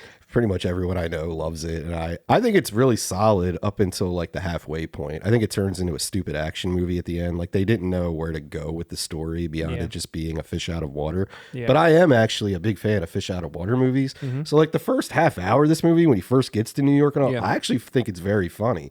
But after that, once he meets the family and all, I feel like they just spin their wheels until the end. Well, another one from WB, again, November 1st is Polar Express. Here's another one, which I saw a lot of people jazz that this was coming out. And this is coming out in a regular and a steelbook, and just for art's sake, I do think this looks nice. But I've never seen this movie. My family loves this movie too. I always just remember the hate about like the weird eyes or whatever it is. Like I said, this isn't a Christmas movie. This is a horror movie. I've always been terrified to watch this lifeless Tom Hanks fucking anime. I don't know what the hell you would call it. I know it's mocap. I'm trying to make a joke and failing miserably. Okay. But yeah, it just always looked soulless to me and joyless. And I never attempted it either. I know. And I heard it was 3D at the time. I heard a lot of weird things about it, but some people just have some affinity for it, and it's coming out again. Good. Okay, good for them. Good for them. And then the last one, which I feel like I have the most affinity for out of all these, just because from my childhood, is again the Christmas Classic Special. They're putting them out in 4K in a 3-pack and in individual ones, 4K, Blu-ray, digital code. All of these are coming out on November 1st.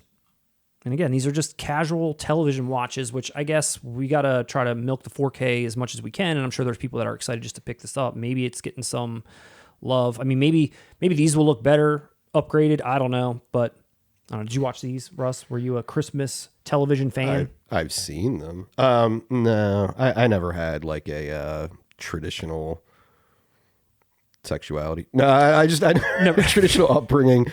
Like I didn't watch this every year, but I've seen it, parts of it. You know, I'm a Rudolph fan. This could stay on Blue. I don't know why this all has to be. I mean, personally, like you said, I'm waiting on the Ref, and I'm waiting on Scrooged. It's never gonna happen. Well, dude, the Ref has only been on DVD. Yeah, I have 2 words for you. Kevin Spacey. It ain't never gonna happen. Has it? No, come on. There's got to be something that's coming out with him in it. And nobody cares about Dennis Leary. I care. What's the last thing Dennis Leary's done? Bob Hicks isn't around for him to rip off anymore. Look, don't besmirch the Ref, Russ. The Ref, dude, I'm with you. It's a classic. But that DVD you and I own, that's it for us. It's bad. It's bad looking. That's it for us. I wish it would be released so I could do a whole segment on the Ref and why I love it so much. But we got to move on.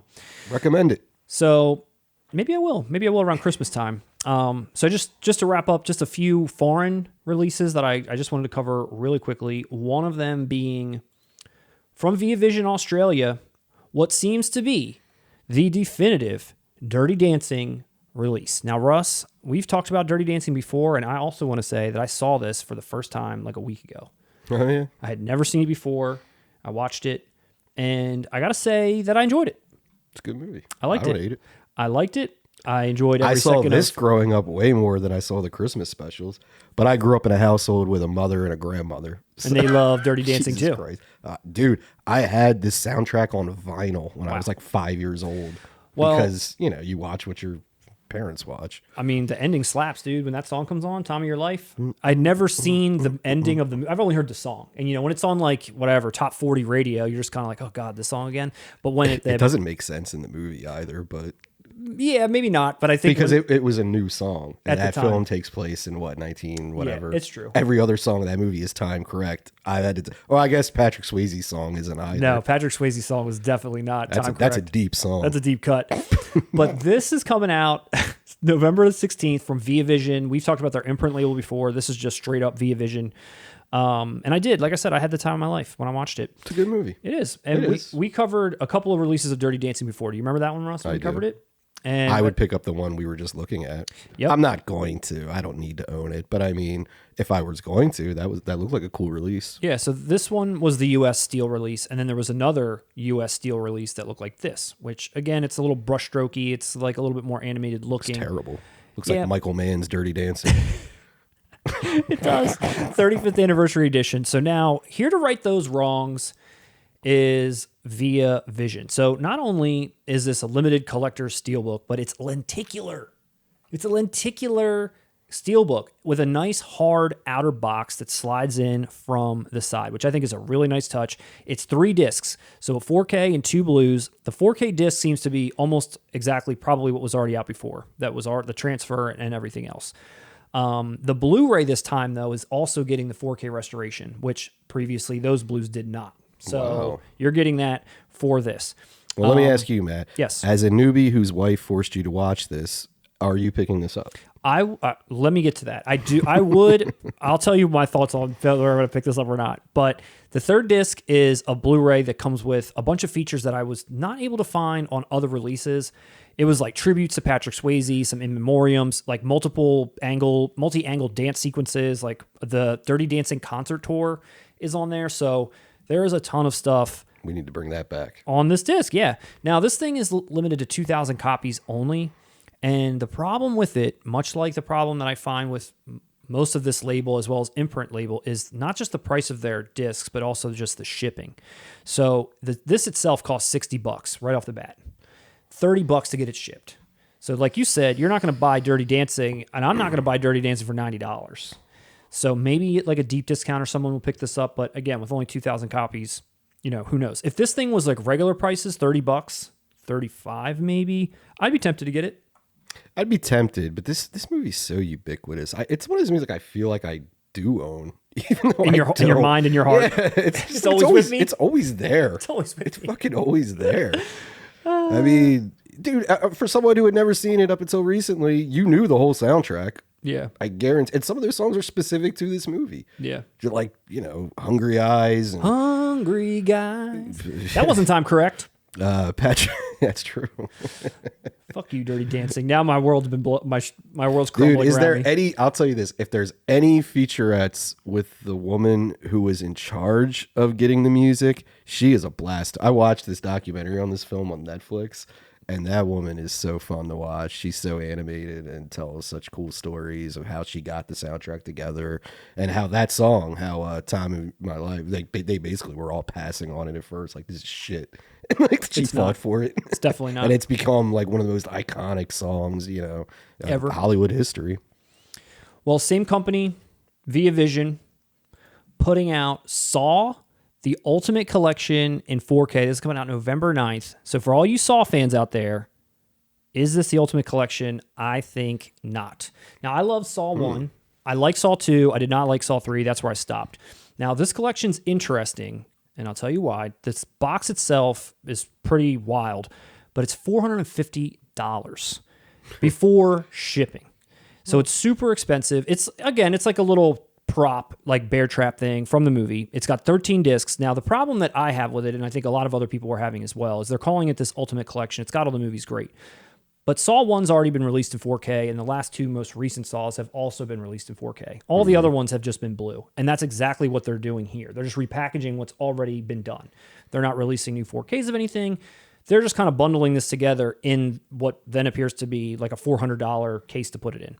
So release the set separately, maybe don't, I don't know, but I think that's where it's kind of chapping a little people, not just the price tag, but also that they're not really doing anything for you other than selling you a prop, which sell it separately.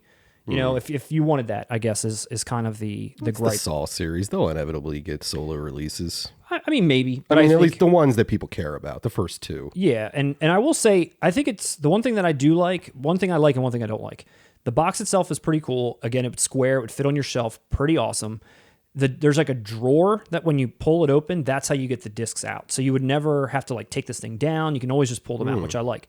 But it's in one of those cardboard books that you are going to like scratch and like thumbprint up discs as you pull them out. So that kind of sucks. I don't like That's that. a lot of movies, though, for that box. I feel like if there was any other option, it would be a box that would not fit on your shelf. I mean, you got how many movies are in this series now? 11. Yeah. Same thing with Friday the 13th. Like, that box is huge because it's either a huge box or you got to package them that way in the cardboard shit that tears up the media. Yeah, and I just want to give one last quick shout out to we covered Night of the Living Dead. Mm-hmm. Studio Canal is putting out their own version of Night of the Living Dead, and you said, I wasn't probably going to pick up the Criterion one, and it's like ubiquitous, it's everywhere. It's always like Dirty Dancing. Yeah, it's like I feel like I own it even though I don't. But I just wanted to highlight this because I feel like this set looks awesome for the Night of the Living Dead fan out there. Now they're putting out a regular steelbook, and then they're putting out like a deluxe edition. So here's the deluxe edition. Actually, let me start with the regular edition. So this is just a steelbook that they're putting out. And I really think this art looks badass. And also, even though it's German, the spine is in English. So for all of us in the US, and once this little label comes off, there's no title there. Mm-hmm. It's just a picture of this black and white woman getting attacked by the zombies. The green on this black and white. What's her name? Oh, Barbara. Barbara. Get it right. I just think that looks really awesome. And when you look at this box set, again, you get this really hard outer box. Now, here it is in German, but the inside is the same steel that's got U.S. writing on the back and U.S. on the spine, and you can just see it's just the image of Barbara, was it? Getting attacked. It's got booklets, it's got a comic book, it's got 3 discs, it's got posters, and there's also a regular 4K release that they're putting out too that has the art of this poster right here on it. So you can get like a steel, this box set of it, or this as a regular edition. This is the rare time where I would be happy just ordering the steel. Yeah, I mean, me too. I think I just thought this art was so cool. It's like kind of scary a little bit. I love the green on this black and white. I just think it looks really sharp. So I don't know, for anybody that was out there that was going to get the Criterion one, consider this one as well. I'm sure the transfers are the same. Studio Canal and Criterion swap transfers and do transfers with each other all the time. So this might be, you're going to get the same thing. It's just maybe pick the packaging that you like. That's really cool artwork. Yeah. So that's the news for the week. And there were a couple of movies that came out or are coming out, depending on when we watched or when we're recording this, Russ. But the first one that's coming out September the 20th, and actually they're both coming out September the 20th. The first one I wanted to talk about is our favorite Lost Boys. And that's coming out on the 20th of September at 4K in a regular or steelbook, premium editions, all of which we've talked about, all of which we've discussed or shared our disgust about. Can you believe, Russ, that it's 35 years old? Lost Boys? Yes. Yeah, dude, we're old. I Yes. can. I remember watching that. Oh, God. Yeah, it's 35 years old. Yeah, and I haven't picked any of these up yet, and the premium one that I was so psyched about and we shared last week has already sold out, of course. Someone messaged us and said, hey, it's live, and I went, and it's gone. So I knew that was good. Yeah. But I tell you, I have a sneaking suspicion that we're going to get the True Romance treatment with that. They're both Warner Brothers. It's just too high profile of a title. I'll bet money early next year the U.S. will put out a 4K of something else. Of Lost Boys. Yeah, so 35th anniversary, came out in 1987. I was 5, you were 5. Personal, I'll just speak for myself. Personal 80s favorite, directed by the man, Joel Schumacher. And this was I didn't really know where this fell in his filmography because I only know maybe more of his later films, honestly. But the only thing he had really done that was of any worth right before this was like St. Elmo's Fire and two other movies that Credible Shrinking Woman, I think, that had, I don't know how well either of those did, but he was fairly new at the time when he did this movie. And I want to go on record as saying St. Elmo's Fire is one of the movies I hate the most out of any. It's one of my least favorite movies. I can't stand that movie. Of all time, not just that he's done. Of all time. Of all time. Oh, I'd watch Batman and Robin on a loop before I'd watch St. Elmo's Fire once. Okay. Harsh words. So that is a clear step in the right direction when he did Lost Boys. Good job, Joel. So this movie was titled after the story Peter Pan involving the Lost Boys that never grow up. I didn't know that either. Just a little Lost Boys trivia for anyone else that didn't know that either. But it's a story about What's it a story about, Russ? Do you want to tell the people? If I recall correctly, it's about vampires. It's about vampires and In it's the, a family California that Valley. Yeah, a family that moves to town and they don't know about all those damn vampires. No, especially Diane Keaton. Diane Weist. Is it Weist or Weist? I always said Weist. I need to get that. I need to get that clarified. Weist. Also, Corey Haim, Corey Feldman, Jason Patrick, Alex Winter, Jamie Gertz, and of course Kiefer Sutherland. Financial success. This movie made $32 million against $8.5 million. Spawned 2 sequels and a comic book series. And, 2 sequels, and it's legendary. Yeah, 2 sequels. I'm aware of one. You're about to be aware of the second one, bro. What the? What did you need to see a picture of it? Yeah, I kind of. No, I got no imagery here. I got no imagery for the review. No imagery exists. No, in the third sequel maybe of I'll pull that up Bloodsport. for you in a second when we get there. So just a little bit about this movie. So I obviously want to share our thoughts, what we like, what we don't like. There was a couple of things that I wasn't aware of about this movie in terms of like history of it. I didn't know that this was going to be a Richard Donner movie and that he was the one that was kind of involved with it based on the success of the Goonies. And then when this movie kind of got hung up in like some production, snafus or whatever, he left to go do Lethal Weapon. But he's still listed on this movie as an executive producer, which I don't think I ever picked up in the credits. I don't think I did either, but you know what's funny? As soon as you said that, I was like, it does kind of look like a Richard Donner movie. Yeah, in like some parts, it yeah. does. Yeah, okay. Like, yeah, I didn't know that. So then Yeah, I didn't know. he that tapped part, man. Schumacher, I guess, to come on, and initially the Donner version was going to have like early teen vampires, like 13, 14. And the protagonists were going to be more like 8, 9 years old. And it was going to be more of like a child, like what Goonies. right? But vampires, right? Yeah. And when Schumacher came on, he kind of aimed to make the film more sexy, as he called it, more adult. You want to hear his direct quote? That's where we got that Rob Lowe poster from. Dude, here's his exact quote. Ready? He says, he says, vampires are hot. They are the only erotic monsters. Frankenstein is not hot. Speak for yourself, Joel. I love that quote. Frankenstein, not hot. Vampires, sexy. Did Paris Hilton direct this fucking movie? Who are you quoting here? Joel Schumacher. Frankenstein's so out right now. So out. So when he got involved, obviously that was his aim. And then he kind of set out to just grab a bunch of unknown people.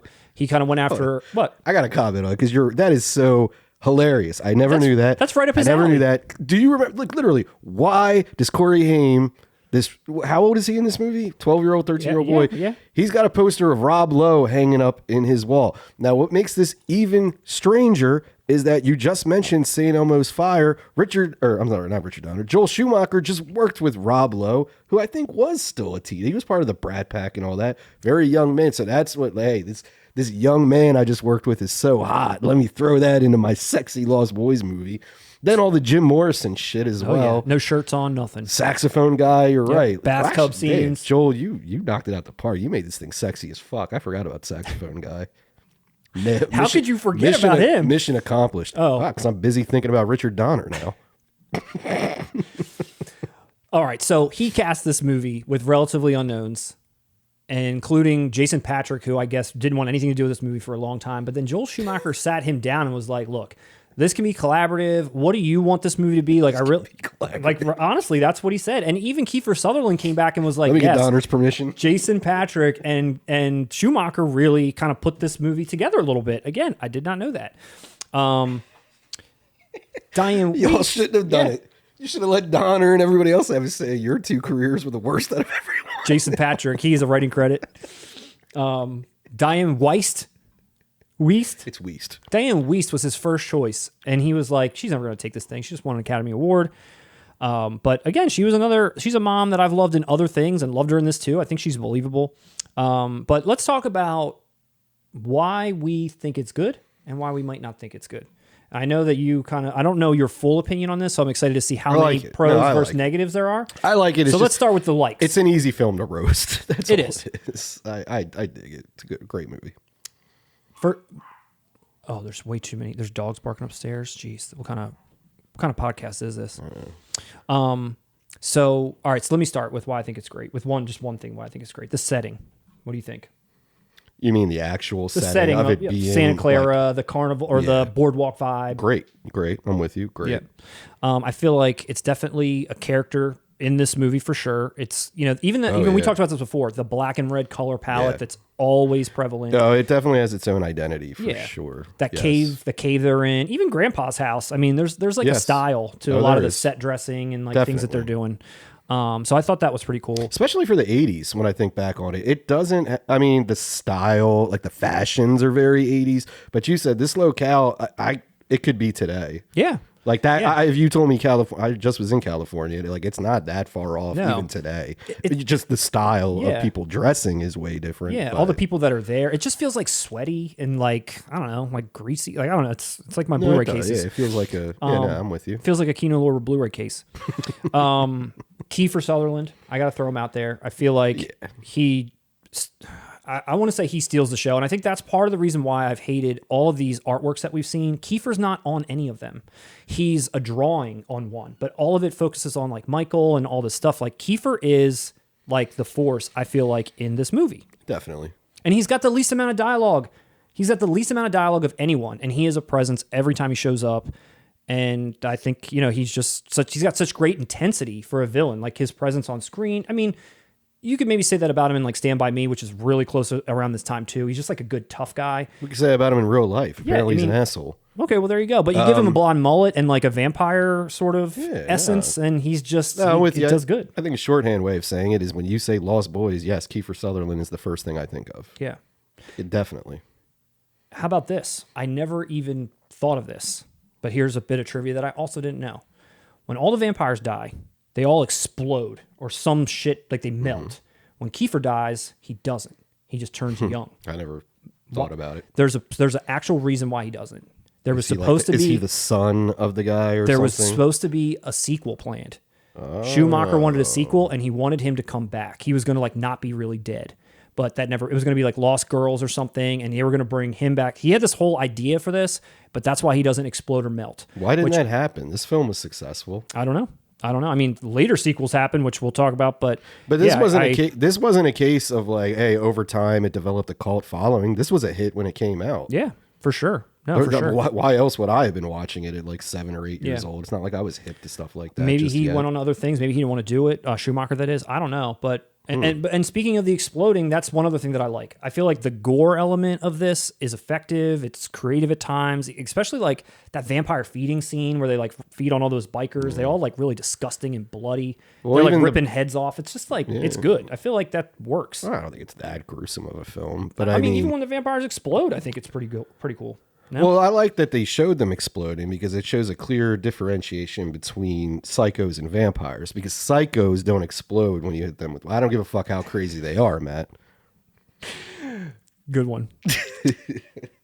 The vampire transformations I also thought were pretty solid. I think, you know, it was subtle but cool. The teeth were cool, like a little bit of subtle face change. You know, they add a little stuff to their faces. And I'll tell you, the scene where they play Walk This Way and you first see them all kind of in their full vampire glory partying around that bonfire, that's a cool scene, man. Yeah, it is. That is a really cool scene. Yeah, it's pretty rad. That actually used to kind of freak me out because I was really young when I watched this. And that scene used to kind of fuck me up a little bit as like a 6-year-old or whatever. Yeah. I got 2 more before we go into maybe why it's not. Let me see if you agree with these. Okay. The cinematography. And what specifically what I'm referring to is I really love the point of view vampire stuff where they're flying. And I don't think you even pick up on that at first, that's what that is. But, you know, like when the movie opens and you can hear like the bats and like the cameras like flying and it like lands wherever. When those people in that car get like taken away early on, even when they're going to the cave, there's always this like flying point of view that eventually you realize, oh, that's them flying. And you're like in their point of view. I thought like that's a pretty cool thing. And then a lot of like the overhead shots of the carnival and stuff. I feel like it's a lot of like, again, like aerial stuff that I think looks pretty cool. I don't know. No, I'm with you. Yeah, I'm trying to sell you, Russ. I like the movie. It's just so easy. All right, we'll roast it. The nitpicks about this movie are very I can't wait to hear specific. Your nitpicks. Okay. Well, we just talked about them. I mean, Schumacher making it sexy, I guess, for himself. I don't know. I don't think he was approaching it in a general way, which is good. That's what he should do. He's the filmmaker. But as the viewer, it's kind of jarring in points. Like I said, like saxophone guy. I'm glad gets you said way that. too much fucking screen time gets than just enough. warranted. He gets just like enough. any other movie would have shown us the establishing shot of, okay, a concert's going on. Like, nah, this is a full-blown music video for Saxophone Guy. Kind of strange. The Rob Lowe poster, again, it was like, not too many boys I know at this age in this era would have a Rob Lowe poster hung up. Well, can we just take a quick side track, not just on the Saxophone Guy, but just on the music in general, because that's the last thing that I like. The music in this movie. It's the last thing that I like. Okay, so let's if you don't like it really, I'll just tell you my 2 points. Just I don't know so much about the score necessarily, but the 2 songs that are in it, including Cry Little Sister and I Still Believe from the Saxophone Guy, I feel like those are bangers, dude. Like those Cry Little Sister is. Dude, they're bangers. No. And Cry Little Sister, Gerard McCann or whatever, this guy wrote this song without seeing the movie. He didn't write it about vampires at all. He wrote it about like lost family or longing or like whatever. And when he showed it to Schumacher, he was like, you nailed it.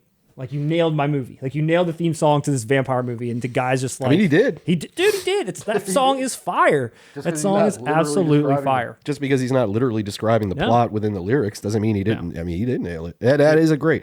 Every other song... And like, all right, I mentioned Walk This Way being in it, but nobody associates Walk This Way with Lost Boys. Every other song... I'm sorry, dude. Echo and the Bunnymen cover, the Doors.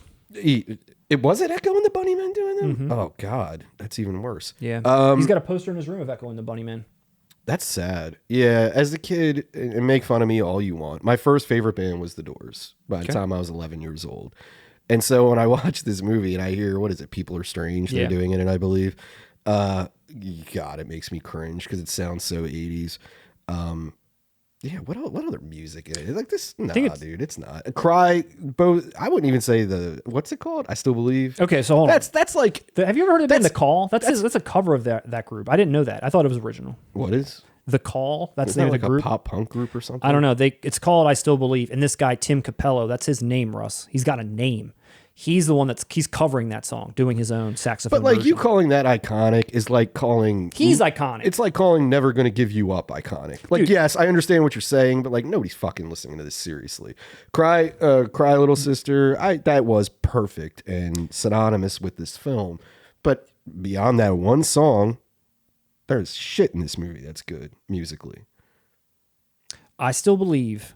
That you can believe whatever you want. Song. Did you know that guy was like an actual musician for like people as a saxophonist? Like Tina Turner, he was with her for the entire 70s and 80s. Matt, you were very preoccupied with Saxophone Guy. Dude, Did you direct this movie? He is such an interesting, like you said, he's an interesting component of this movie. He's an interesting meme. What are you talking about? Well, that's the thing. It's like, why does this man have so much screen time? So it's like, who is this guy other than Schumacher had a crush on him? But that's right. So I had to at least like dig in a little bit and be like, why does this guy? Does he just look good? But no, he's actually like a professional musician. And even back then, he was wearing the cod piece and the chains and everything else. He still does it, doesn't he? He's like touring around Russ, with that. Can you believe that Tim still performs to this day with the chains and the codpiece? Can you not believe? What else would this guy be doing? And he better, and he needs to thank God that people have embraced that ironically. They have. And not for the trash it was. They have. I mean, he didn't get the Vanilla Ice treatment. He got the ironic love right off the bat, and that's why he's able to cash in on it to this day. My favorite parody of him is still to this day the John Hamm SNL digital short where he is a guy named Sergio that is playing that character, and just the setup, the sketch itself is hilarious.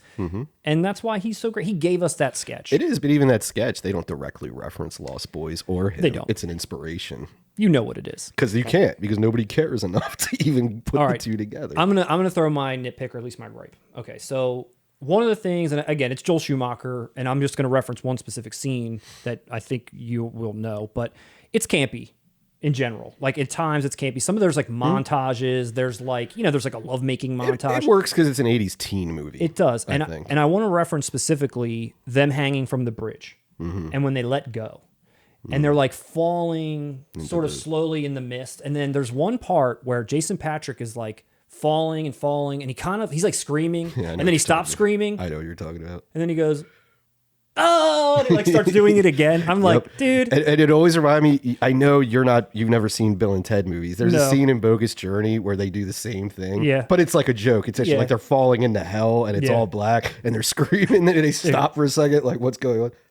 I know.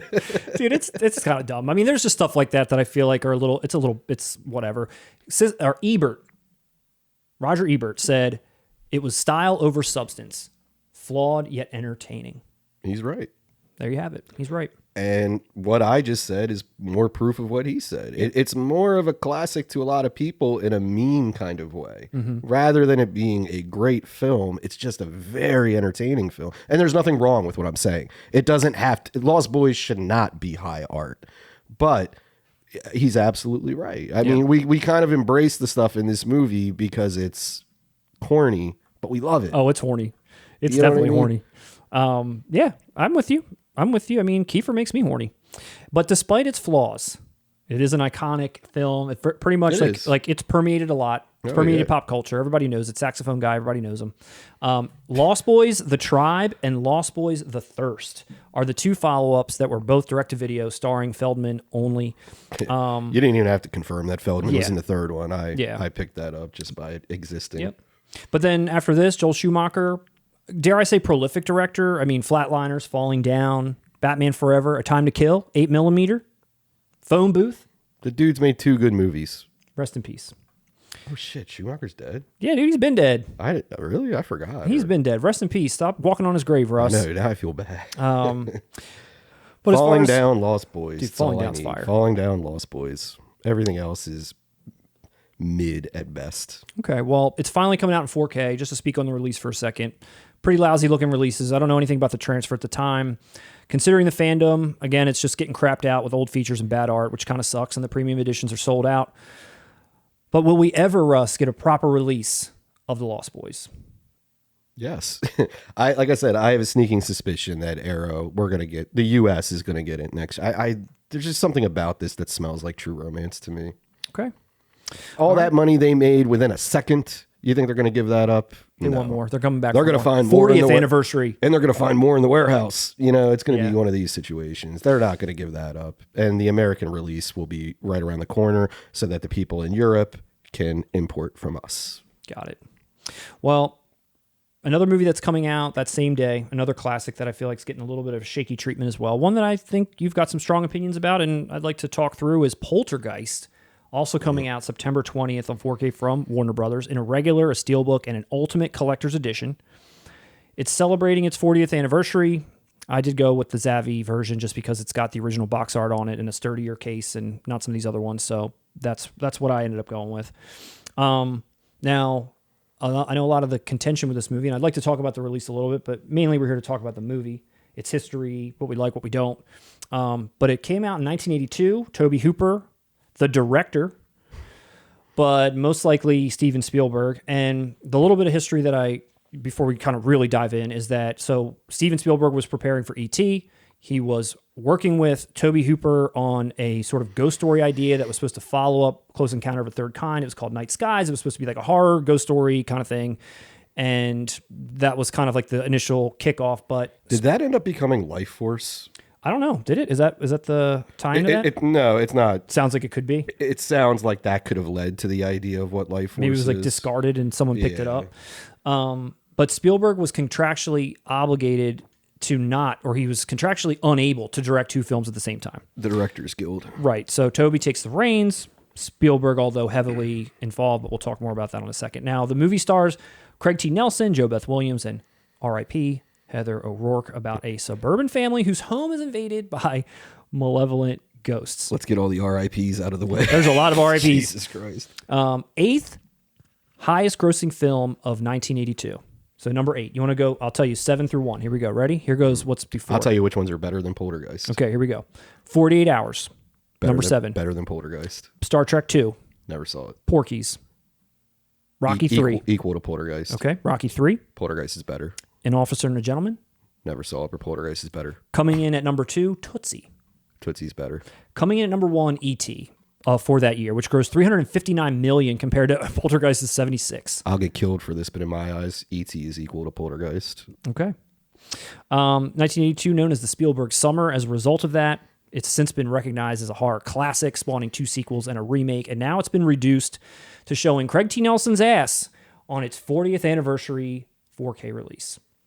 So let's talk a little bit about how this movie was made, because I know that's something that you've kind of alluded to when we talked about this before, that this is Spielberg's movie, not Tobe Hooper's movie. And I kind of I disagree, though. Oh, you kind of have the flip. That's not mine. Oh, no, Tobe okay. Hooper directed this. Okay, because I kind of put together like a little bit of a timeline based on quotes from people that were like doing an interview, doing like a DVD commentary, whatever. And it constantly is like flipping back and forth. I kind of want to hear your take. Yeah. Let me just give you my kind of blanket statement on it all, and then you can go into it. Okay. Tobe Hooper directed it. Steven Spielberg was not impressed. That's what I gather. And I think Spielberg, being the producer, co-writer, and all that, he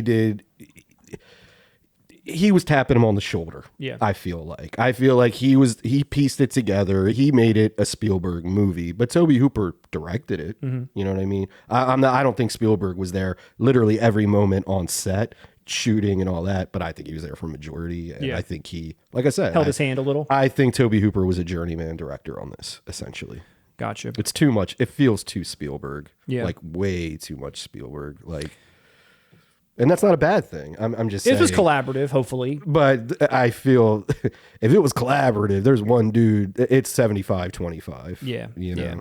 Well, that's the thing. It's like, it's definitely debated, and everything I'm about to share, you don't get a straight answer either way. It's like almost as like depending on who you talk to, depending on who's Toby's friend versus who's more aligned with Steven Spielberg, more that kind of stuff is kind of what I'm getting. But the question is, who had creative control? I have one reason for my opinion. You want me to give me hit my it. reason? Okay. I can name you 3 other directors that Spielberg worked, or filmmakers that Spielberg worked with around the same time who Spielberg kept working with. He never collaborated with Tobe Hooper again. Yeah. Where did Tobe Hooper's career? He went to Canon after Poltergeist to do Texas Chainsaw Massacre 2. I didn't see Robert Zemeckis going to Canon. I didn't see Joe Dante going to Canon. I didn't see Chris Columbus going to Canon. They all stayed with Amblin and helped Spielberg and kept coming back. Tobe Hooper got the boot. And I would understand if Poltergeist was a failure, but as you just mentioned, it wasn't a failure. Mm-mm. His career as a director, Tobe Hooper, should have skyrocketed after Poltergeist. Yeah. And it did not. Spielberg kept going. So that again tells me, behind the scenes, I don't think you were, not in my view, because honestly, I may like more Tobe Hooper movies than Spielberg if I really look at it. But I think what Spielberg and everyone around there thought was he wasn't up to par for our little great blockbuster movie club that we got to put out there and make some money. Well, in 1982, this is what Spielberg was quoted as saying. He said, "Tobe isn't a take charge sort of guy. If basically what I said. If a question was asked and an answer wasn't immediately forthcoming, I jump in and say what we could do. Tobe would nod agreement, and that became the process of collaboration." He is. Have you ever heard Tobe Hooper speak? This dude is laid back. Yeah. Like, he's a very laid back guy. So I guess there was... Rest in peace. Rest in peace. Also. But I guess there was enough chatter about who did have control behind the scenes that there was investigations that were done because, by the DGA? Right. And actually, Tobe Hooper was awarded $15,000 because Steven Spielberg was represented more in the trailer than he was. So they even found like that was a little bit, like this is this guy's movie. Why is Steven Spielberg like all over it? Yeah. And look at Spielberg. He was working on E.T. at the time, which isn't horror, but it still has some aspects of like different, like something crazy going, and it involved kids. It was almost like, and this one was aimed at families. Well, Poltergeist was too, but Poltergeist is clearly a horror movie. I feel like he was injecting things into Poltergeist that he couldn't inject into E.T. Mm-hmm. And maybe vice versa. Maybe he was working with kid actors on Poltergeist and was, let me bring this into E.T. I really do think Spielberg was having his cake and eating it too in this situation. Yeah, no, I think so. And I mean, it sounds like, again, according to some of these quotes, it does sound like he did have more of this. He wanted to have more of a stake in it and make sure that this thing turned out to his liking. Mm-hmm. And in 2007, fast forwarding a little bit, Zelda Rubinstein was interviewed, and she said that all 6 days that she was on set, because she only was shot for 6 days, Steven Spielberg was there every single day. He adjusted everything that Tobe Hooper did, every single thing. Mm-hmm. It was also alleged that Steven Spielberg came up with all the shots. He did all the storyboards. even though Hooper has since disputed that. That's why I'm saying no. It is Tobe Hooper. Like there are shots in that movie. Especially when you look at Hooper's '80s stuff. Like I said, I just brought up Life Force. There are shots in like you could put Poltergeist and Life Force next to each other, and there is enough visual connection there that you would understand Tobe Hooper at least had a hand in both of them. Well, I want to come back to that too because that's something else just about what critics said about it. But in 2012. There was like some like former cast and crew that were doing like an interview or whatever, and they all stood by Hooper. They were like, he was the director. They were kind of saying how stressful it probably was for Tobe Hooper with Spielberg hovering and like tinkering everything. That was his first, I believe that was his first big, what did he, he did like Eaten Alive before that and the original Texas Chainsaw Man, which by no means was a blockbuster. I mean, it became huge, but it was an independent film. Yeah, that was the first time I believe he was working not only within the studio system, but with someone as high profile as Steven Spielberg. Yeah, and that's a great segue, Russ, because in 2015, the first assistant cameraman called Spielberg the director flat out, and he said that Tobe Hooper was just happy to be there. I mean, that's some shit. Now, the last quote I have from 2017 is from your boy Mick Garris.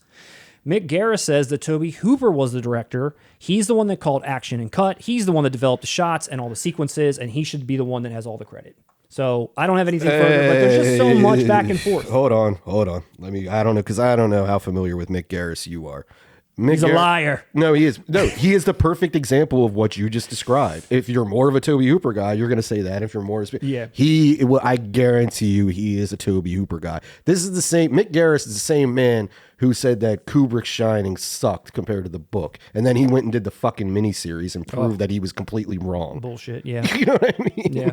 Like Mick Garris is going to like anything Stephen King. Mick Garris is going to take Stephen King's side. Yeah. He's his right hand man for every low tier adaptation you've ever seen of Stephen King. And like I said, he'll attack Kubrick. Of course he's going to take Hooper's stance on that. Yeah.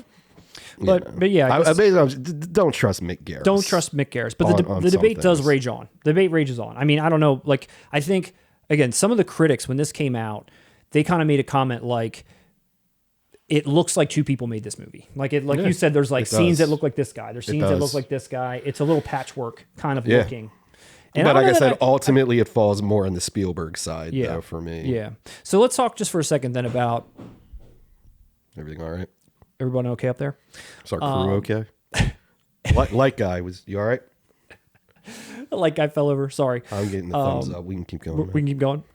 So let's talk about just for a second what we like about it and maybe what we might not. But I'll start. I'll say I think the concept itself and the way that they execute the concept, I think, is interesting. You know, the meddling ghost in the haunted house, stealing the girl, and even the reason why they're being haunted in the first one, I feel like is pretty cool. Like, you know, housing development gets built over top of graves. They thought the graves got moved, but they just got the stones got moved. And now the people are coming up through the pool and through wherever. I actually think that's kind of a cool haunting idea. You know, I'm sure that's been done before. Indian burial grounds, whatever. Pet cemetery. Right. But it's definitely been done after. Yeah, for sure. I just think that's a cool concept for it itself. The effects, the ghosts. I think everything looked pretty good. I'll tell you one thing that sets Poltergeist aside, like it puts it above its peers. There's one thing. Okay. The chair. The chair? You know what I'm talking about? The chair scene? Yeah. You know why? Why? Hit me. In every other haunted movie, before and since, think Amityville or something, 75% of the movie is the characters trying to actually realize that it's ghosts. Mm-hmm. They're like trying to go through it. Let's bring a priest in and figure it out. No, it may be the electrical wire. Like they're in denial that it's ghosts until they're tormented to the point where it's not. In this movie, it's like when in the first half hour, the whole family's on board. We all know, no, this is really ghosts. Yeah. We're not going to you're not being tricked. This is really ghosts. And I think that's something that really benefits Poltergeist. And they go to the neighbor's house and try to find out. And they're actually happy. There's no denial. Yeah, they're happy. They're excited. Right. Jo Beth Williams is like fucking stoked at that chair. Here, daughter.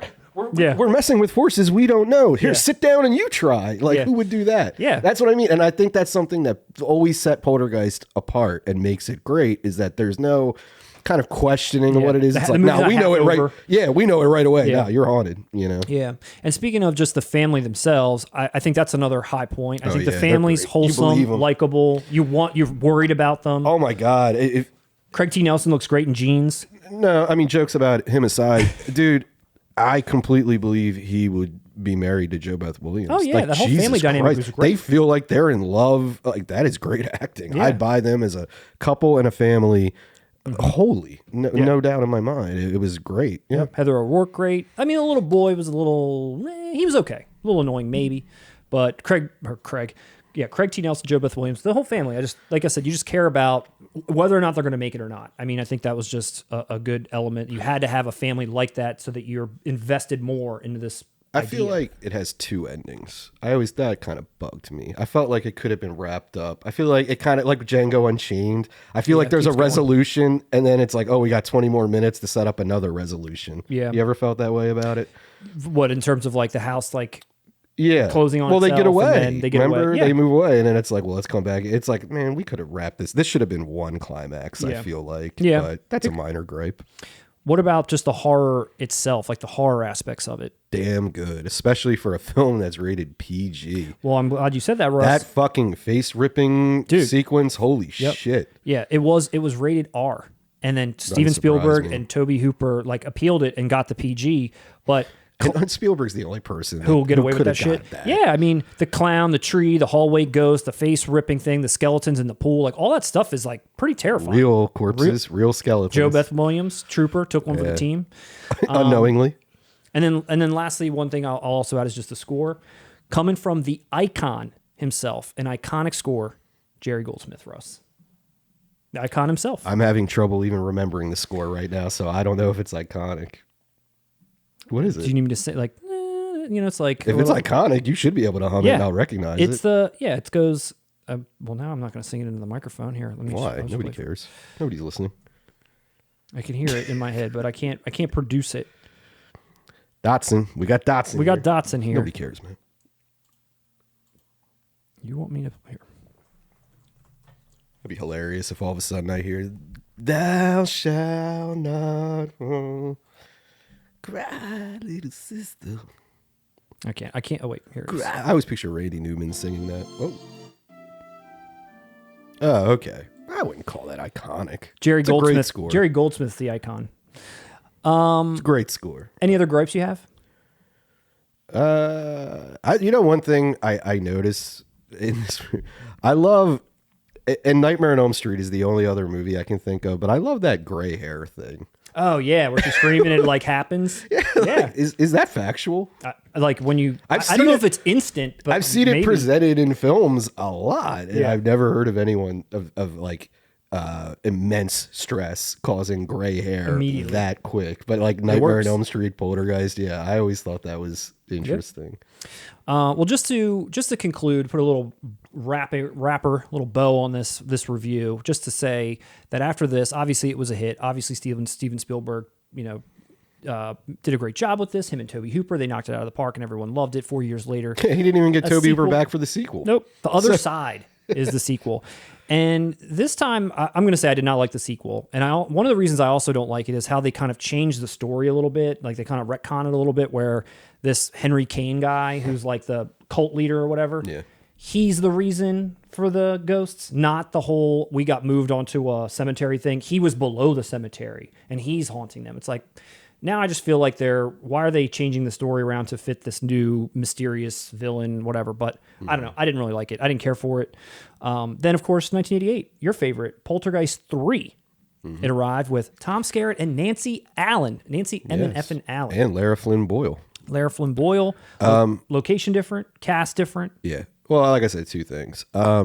Yes, it's my favorite, but I'm under no illusion that it's a technically better film than the original. No, the original is the objectively better film. But yes, Poltergeist 3 I enjoy more than the first two. I always said if they would have just called it Mirrors, if they would have just called it fucking Mirrors or Skyscraper or something like that, I think that film would be held in of such higher regard. I totally even agree the with your things that fail in it. There is some bad acting in it, but we accept that in a lot of classic 80s horror films. So like I said, if Poltergeist 3 just had a different title, I think it would have fared so much better in the public eye. I agree 100% with you. I think if you didn't even tie that in with Poltergeist at all. That's what I'm saying. Yeah, it's just its own separate movie because there's legitimate scary things in that movie. Yeah. Call it anything else, and you wouldn't go into it thinking like, oh, this was just a bad Poltergeist movie. It's like you might have been gripped by it differently if it was just like not just a different title, but different direct, like whatever. It's just like you said, some scary whatever. Yeah, just recast Carol Ann and call her something else. Call her something else. That could have been a great original 80s horror film for sure. Well, many do claim that this franchise is cursed due to Heather O'Rourke's death, the older sister's death, maybe even the death of Tom Skerritt's career. Well, the old guy in 2, and I'm with you. I'm not a fan of 2. That scene, oh my God, when he's walking up to the door. Oh, and the screen door. Dude, that's terrifying to me to this day. Yeah. And Imagine it's being a little kid, like opening the door and that guy's there. Dude, I was a little kid watching it. Yeah, that's what I'm saying. Scared. That's why you're putting yourself in those shoes. I know. Like, and then to learn that this man was really suffering from cancer and all that, like that's part of his look. He did it for the art. It's darker. He did it for the art. He got cancer for the art. He did it for Toby Hooper. I'm going to start a sequel and die. Just And then Toby didn't even come back. I got cancer for you. Ton of releases of this movie over time, especially, like DVD, Blu-ray, Laserdisc, you name it. And the only thing that's ever been added to it was a little short about real life poltergeists. It was one featurette that was created at some way down the line and thrown on one of these releases. A lot of bad blood, like you said. Who's coming back? Yeah, it doesn't upset me. I mean, come on. Think about it just in your own terms, right? We're not in Hollywood. We're just regular people. Would you want to talk about a job that you worked at years ago where a little kid died that you worked with? Like, I don't think anybody wants to come back and really reflect. But you didn't die in the first one.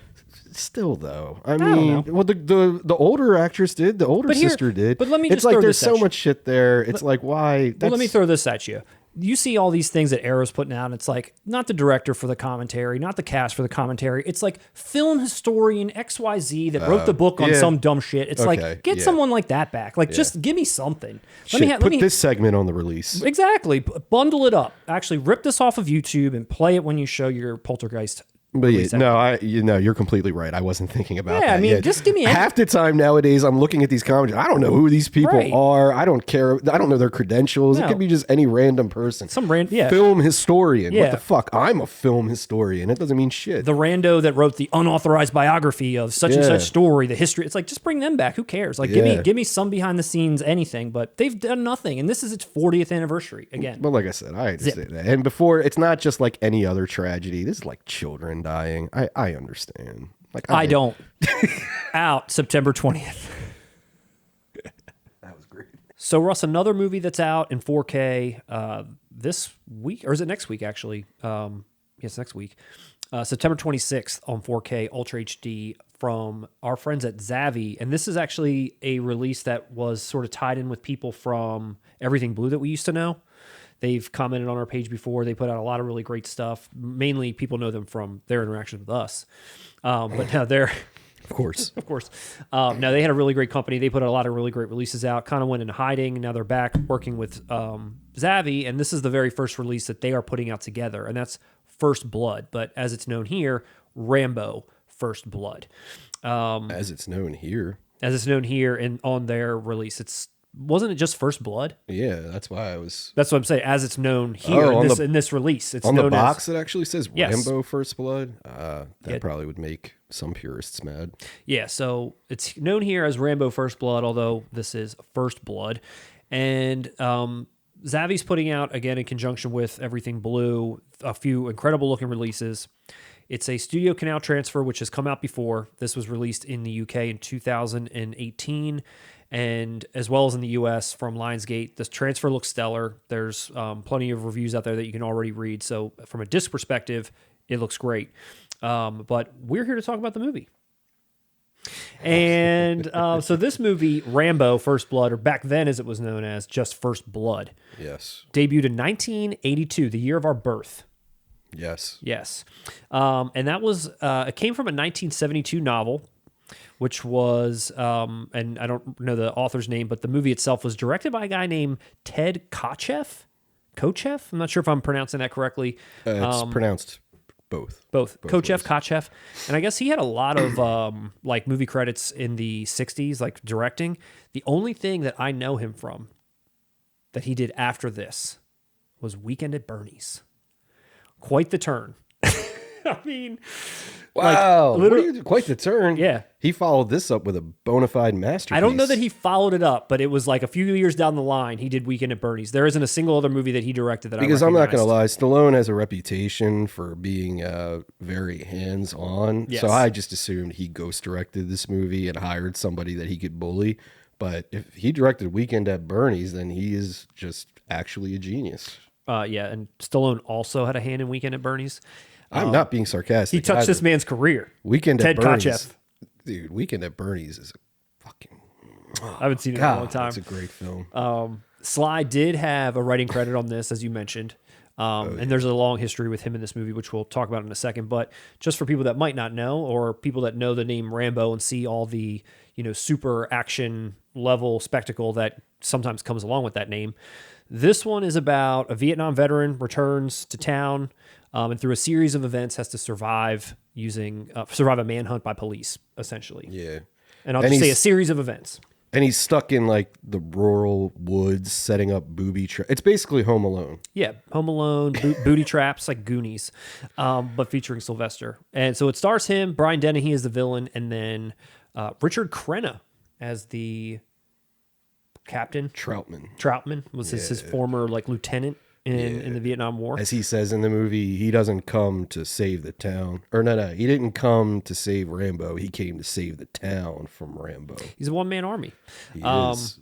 So when this movie came out, reviews were mixed, but it was a humongous box office hit. It was the first Hollywood blockbuster to ever be released in China, and it actually held the record for most tickets sold in China just until 2018. So Wow. it was a huge movie for him, for China, for the industry.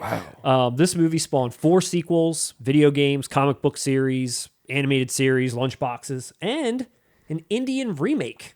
Bollywood, baby. Bollywood. That happens all the time. They are remaking this entire series, all of them. That's not surprising. I think that's funny as hell. Remember the movie Ricochet I talked about? There's Yeah. a Bollywood version of that. Is there? Yes. I mean, that's not... Honestly, the lunch boxes and the video games Yeah. surprised me more. Like, why was this the cartoon series? Yeah. Why was this aimed at children? I don't know. But let's talk a little bit about the history of the movie, how it was made. Then we can talk about, what we like, what we don't like. I know you've seen it. I know that I have seen it so long ago that it's just barely a memory. So I only got slight frame of reference. So like I said, this was based on a book that came out in 1972.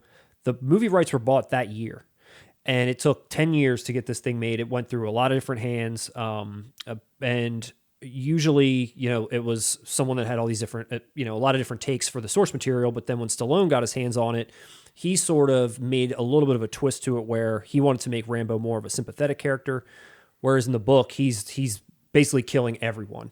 And in this movie, Rambo he inadvertently, I think, kills one person, but doesn't really kill anyone. From what I recall, the book was like very hard. anti-Vietnam. Yes. And Stallone didn't want to portray returning veterans as monsters. Basically, he wanted, Yeah, and it was a little bit of the same. Excuse me, a little bit of the same where there was like a town sheriff that was, had some animosity towards him, and they kind of have it out a little bit. But Rambo kills a lot of his men and ends up actually killing himself at the end of the book. Like it's just a bloodbath. So Stallone kind of said, let me kind of put my little twist on it. And this is the quote that he said about it. The original Rambo was so bloodthirsty. The story was so hard, so terrifying every step of the way. I think that's one reason the book took so long to get done. I wanted him to be accepted by the mainstream, but also be a criminal. So he has some strong patriotic views and he loves the system. He just doesn't like a lot of the people who live and work in it. So that was kind of Stallone's take when he kind of doctored up the script a little bit. Let me translate that for you. Hit it. I want this to play in Middle America. Yes, and China. Yes. Don't forget China. That's what I meant by Middle America, Matt. Would you believe, Russ, that other than... I still believe.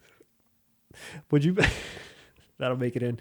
That the people that were considered for Rambo, De Niro, Eastwood, Travolta, Pacino, Paul Newman, Steve McQueen. These were all people that were up for grabs. And Pacino wanted him to be more of the book version. He wanted the bloodthirsty version of Rambo. And they were like kind of, again, Sylvester was just writing it at this point or kind of like giving his 2 cents. So they kind of went a different way. So no So wait, Pacino. is Stallone credited as a screenwriter for He this? is. I wasn't He aware is. of that. He is. And then, so once they get all the pieces in place and they make this thing, it turned out first cut 3.5 hours long, and it included the suicide ending as well. Which again, it was a little bit closer to the book. And after Stallone saw the first cut, he was like, this movie's going to end my career. He talked to his agents. He was like, we need to buy this thing now, and we need to not release this thing. Like, we need to like keep this to ourselves. Like, this End is his just, career. This is trash. Coming from the man who did Stop or My Mom Will Shoot. Wow. He didn't say that about that movie, I don't think, Russ. This is still good. He's not going to ruin my career. Nope. He put that right out. No second thoughts. But then they did a bunch of edits, and now it's down to 93 minutes from 3.5 hours. It went down to 93 minutes, and they changed the ending where he doesn't kill himself.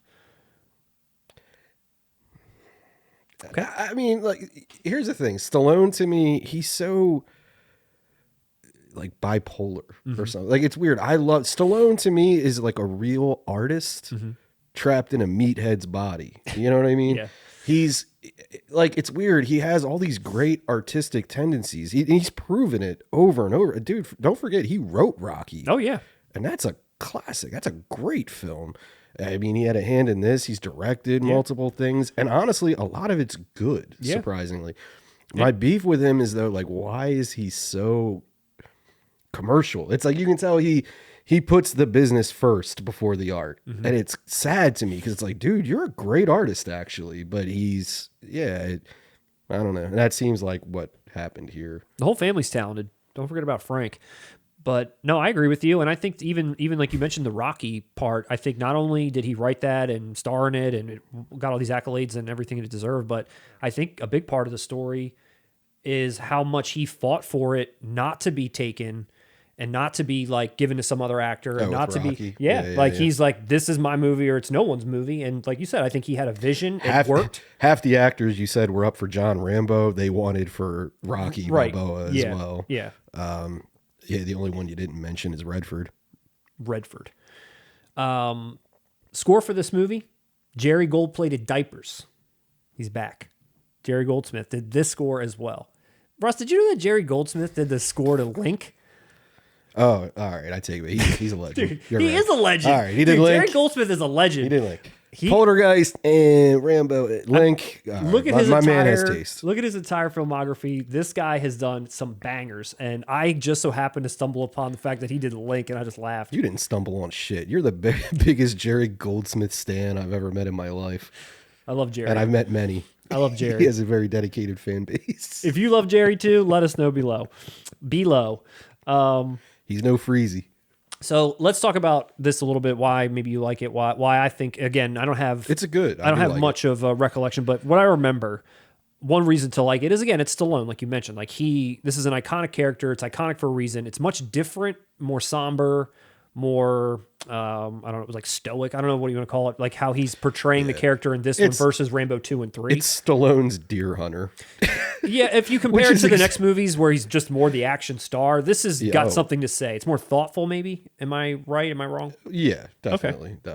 Okay. Compared to the other one. Yeah. Oh, yeah. Okay.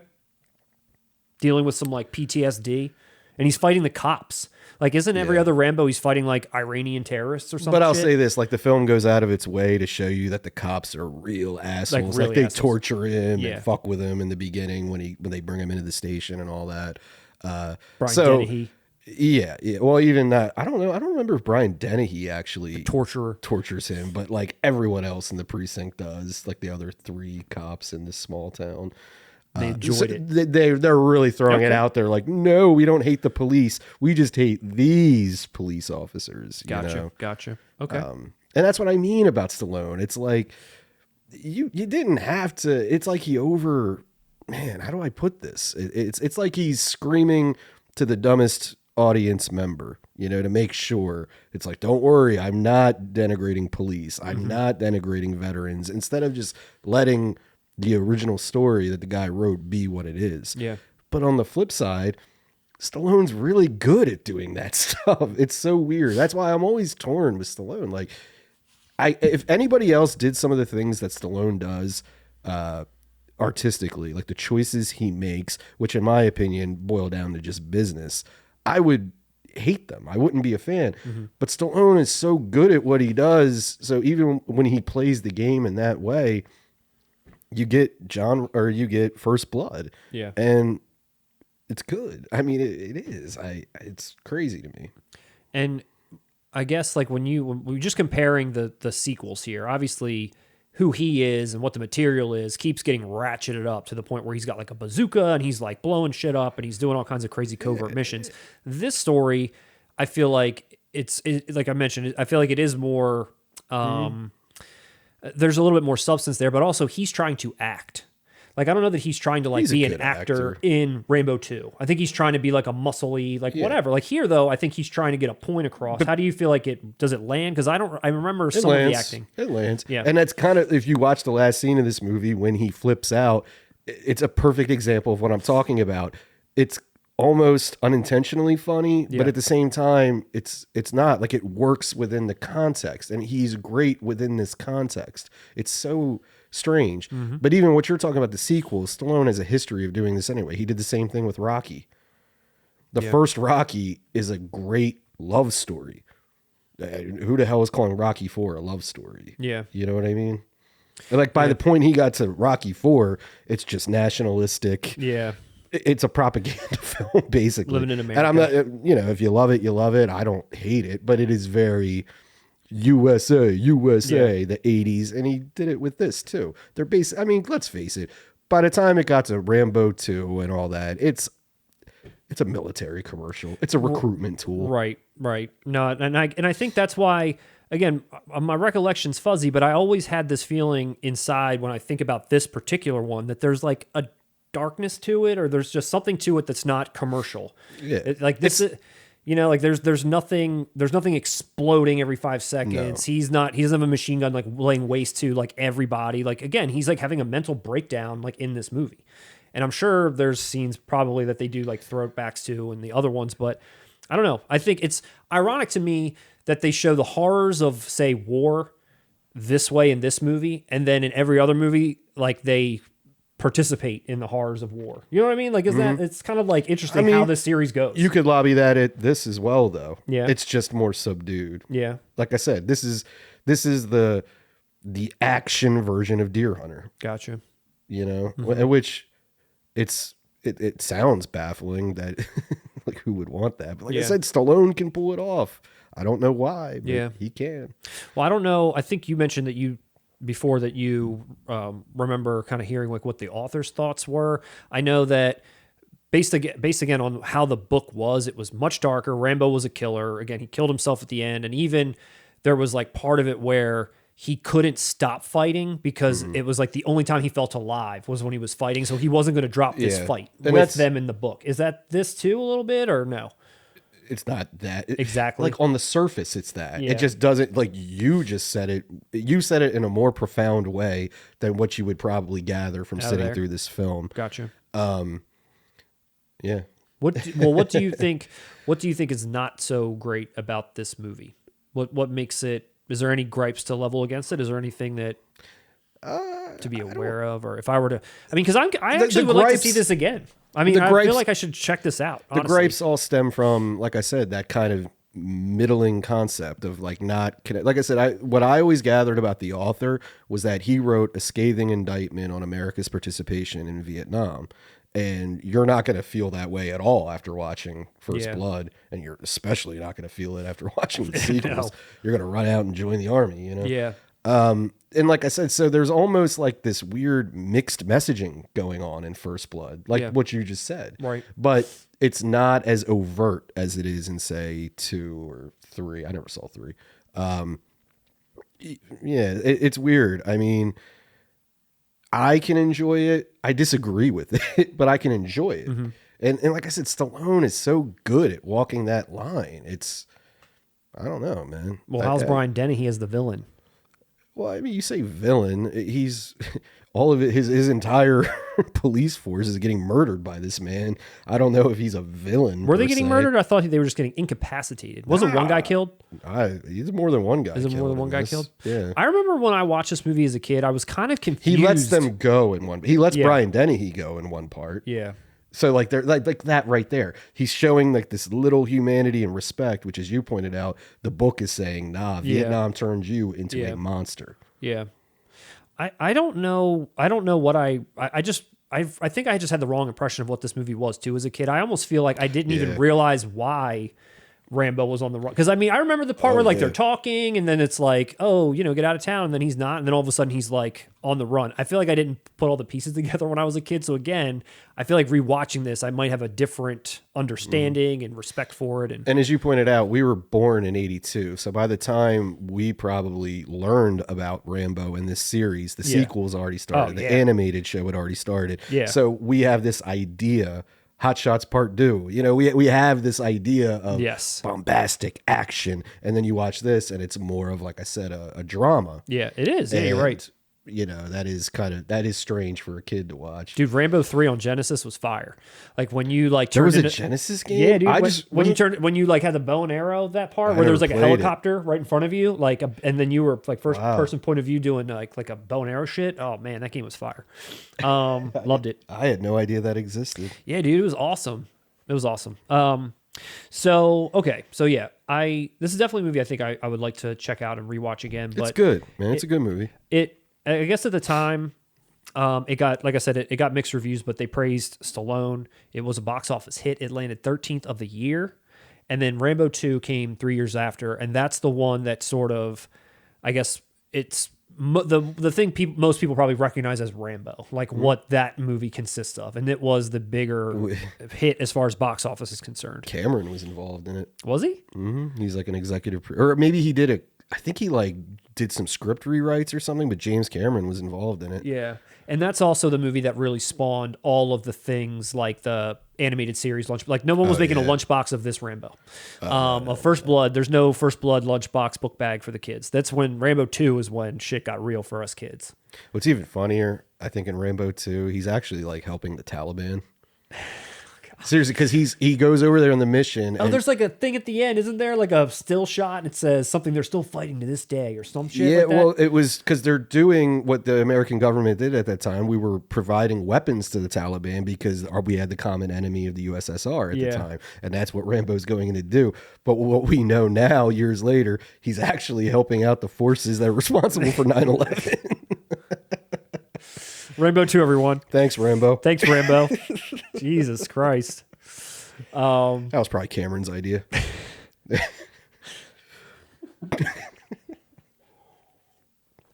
Well, Rambo 2 was 1985 and Rambo 3 was 1988. And it had the largest budget of any movie of that time. Of any time, it had the largest budget. Rambo 2 did? Rambo 3. Oh, 3. Yep. Wow. Then next followed up by just straight up Rambo, and that was in 2008. And then Rambo Last Blood, 2019. Last Blood. It's also, as I'm sure most of you that are watching know, have had a ton of physical media releases. It's like, up there. It's got a lot. There were solo releases, steelbook releases, box sets, steelbook box sets. It's like, it's had it all. Mm-hmm. And like I mentioned before, Rambo itself has been already released in 4K. I'm pretty sure the entire series already has. Studio Canal is the one that did the restoration for Lionsgate in the US, and then they had their own in the UK. And at the time that it came out, very high marks, and I've seen screenshots of it. It does look excellent. So the picture quality is definitely a huge upgrade. But the actual release that's coming out from Zavvi is direct from Studio Canal as well. And again, you can't get this in the United States. And if you're watching this now, you can't get this at all because it's sold out, except for one of the versions. But most of these are sold out. So the very first one is the Steelbook Collector's Edition. And it's coming in at, actually, geez, much more than I had written down here. 190. Oh, a while ago this said $99.99. That must have been on like some sale or something. But this is that's because this is on US. Oh, I was looking on the UK site. Wait, I thought this was only UK. You can get this in US too? I thought it was too. Hold on, wait. Let me go to. We should research our shit before we should. Is it just because I've got my? We do not know what we're talking about. I really thought this was UK only. Let me just see. I did too, honestly.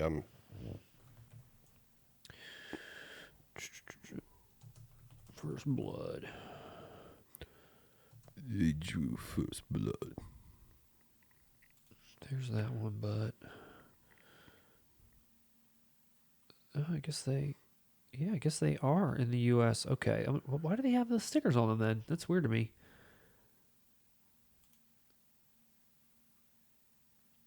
How much is that Total Recall going for now? Was it back there? Did I miss it? I don't know. Let's keep going. Okay. Oh. $32.99 exclusive reprint, Russ. Okay, so let me just back that up. So this is available in the UK and it's available in the US. And the Steelbook Collector's Edition, which is sold out for $125 total with some shipping costs that goes with it. If you're a First Blood fan, I gotta say, knowing what I know about this company and what they've probably put into this thing for you, this is definitely the release that you'll want to get. I mean, I'm happy it's sold out. Yeah, I want to see it do well. It was 1,000 made, sold out. It's got an exclusive collector's box with magnetic closing, a satin finish, spot gloss, textured finish, and metallic detailing, which again sounds incredible. Everything blue. They know what they're doing. Now, again, no knocks on Zavvi, but their packaging is probably not going to be the same thing as what you would get at Everything Blue, and I hope that translates as well into this release. So when you get this at home, you can really tell the difference between this versus other releases that maybe you've got. But if you look at this stuff, you've got posters, stickers, photo booklets, flyers, patches, a dog tag, an envelope to put all this stuff in. Is that a poster of his mugshot? There is. There's a premium slipcase for the steel that goes into this larger magnetic satin gloss textured finish box also. I mean, there's way too much to mention. It looks outstanding. It's $125, which is pretty pricey, but for this one that contains all of these things, these different boxes and cases and so forth, and a bunch of other tchotchkes that come with it outside of some of these other versions we're going to look at, this does look incredible. The next one is just called the slipcase version, and this one's coming at $75, which is probably the norm that you would see. Again, it's a little bit on the pricier side, but for what this release is, for what company is putting it out, and the quality of the things that are coming with it, I feel like that is the right price. But again, that's a lot of stuff. I mean, that price is warranted, especially if you're a fan. Yeah, this isn't something that anybody's going to blind buy. No. And again, you can see here, it comes in a steel that goes in a really nice box. And outside of that, there's really nice looking booklets. There's really nice looking photos and patches and dog tags and so forth. It's similar to that first version, but the only thing that it's missing is a book bag. It's missing that classic book bag. You need a book bag for all this stuff. What do we have at the Jason Bourne? A monocular? Give me a break. Look at all this shit. There's no outer magnetic box, no Purple Heart war medal, so you can't, pretend you're a recipient of the Purple Heart. But you don't buy this one. Stolen Valor doesn't apply to this one. You can't impersonate being a vet. If you get the $75 version, no impersonating a vet. $125 version, impersonate all you want. No Hope County Lodge pin, no extra photo booklet, and then there's a voucher to Tidball's Hardware and a poster that you're not going to get here. But still, this is good enough as well. That first one, you're really insanely into Rambo. The second one is just right. Lastly, they're putting out the Steelbook by itself, which is still available for pre-order. And it's the same Steelbook that comes with all of them. And I want to ask anybody watching this, because I'm the type of person where I get angry when I see Indiana Jones and the Raiders of the Lost Ark. Is this a title that gets people upset? I feel like if I was a huge fan of First Blood, that title change would irk me on the cover. But maybe I'm wrong. Maybe the Rambo fans like that. I understand, obviously, the why that they would try to make all these say Rambo why. On them. Yeah, but I agree. It literally says first in the name. So it's like you don't even need to guess. Like which one's First Blood? Oh, it's the first one. That's right. And the second one was First Blood 2 Rambo, and then it was Rambo 3. Yeah, I guess this is just part of the lore. This is if you're a Rambo fan, you're just used to, hey, the titles are interchangeable. It's at this point. And I'll say, I said this before about the Steelbook, he's got so much fucking hair here that I don't know. I think he looks like Frank Stallone, or it's a little goofy. Maybe it's just because he's missing the patented bandana. That's a king coif. He looks like a lion. But so this one's still available, $32.99. This comes with the 4K and the Blu-ray. But again, you could have already gotten this. You just couldn't have gotten this steel. This 4K's already been out. Same transfer, all that stuff. You're getting the same features that have already been there before. So really, if you're even showing up to this thing, you want one of these two, like at this rate. But I will say, I'll throw this extra thing out there. If all you really wanted was a 4K Steelbook, because previously they weren't Steelbooks, Studio Canal in other European territories, France, as well as I think Germany, and I'm trying to think other foreign territories that are over that way. They're getting their own Steelbook that looks like this, and it's 4K, and it's got an original drawing on it where Rambo's kind of like peering out behind the shrubs, behind the fern. One man, one war. Give you war you won't believe. It's where the red fern grows.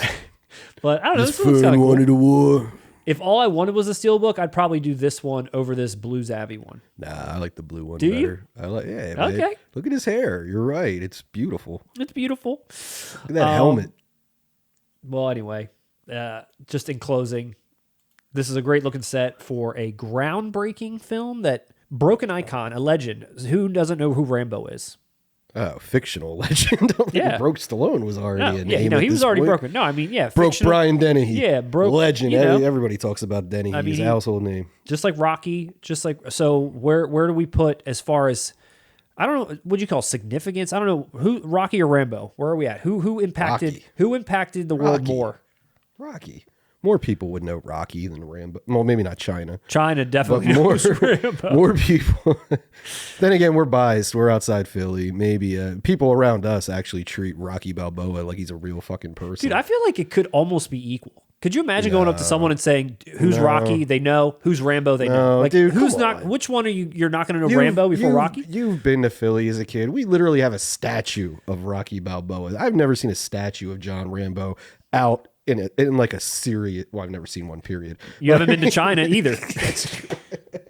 Because they've got them everywhere. They're on every street corner in China. Rambo Street, Rambo Drive, First Blood Drive. Everyone's named Rambo there. Huge cultural impact. Rocky though. Rocky. All right. Okay. And you know what? I'll settle the debate. Okay. Women would more women, I think. I'm being stereotypical. Okay. I'm generalizing. All right. Rocky could appeal to the female audience way more than I think Rambo. First Blood or Rambo could. But what about just straight up name recognition? Everybody knows both. Did Rambo ever have a love interest? Was there ever a love interest involved? Bloodlust. Bloodlust. That's his love.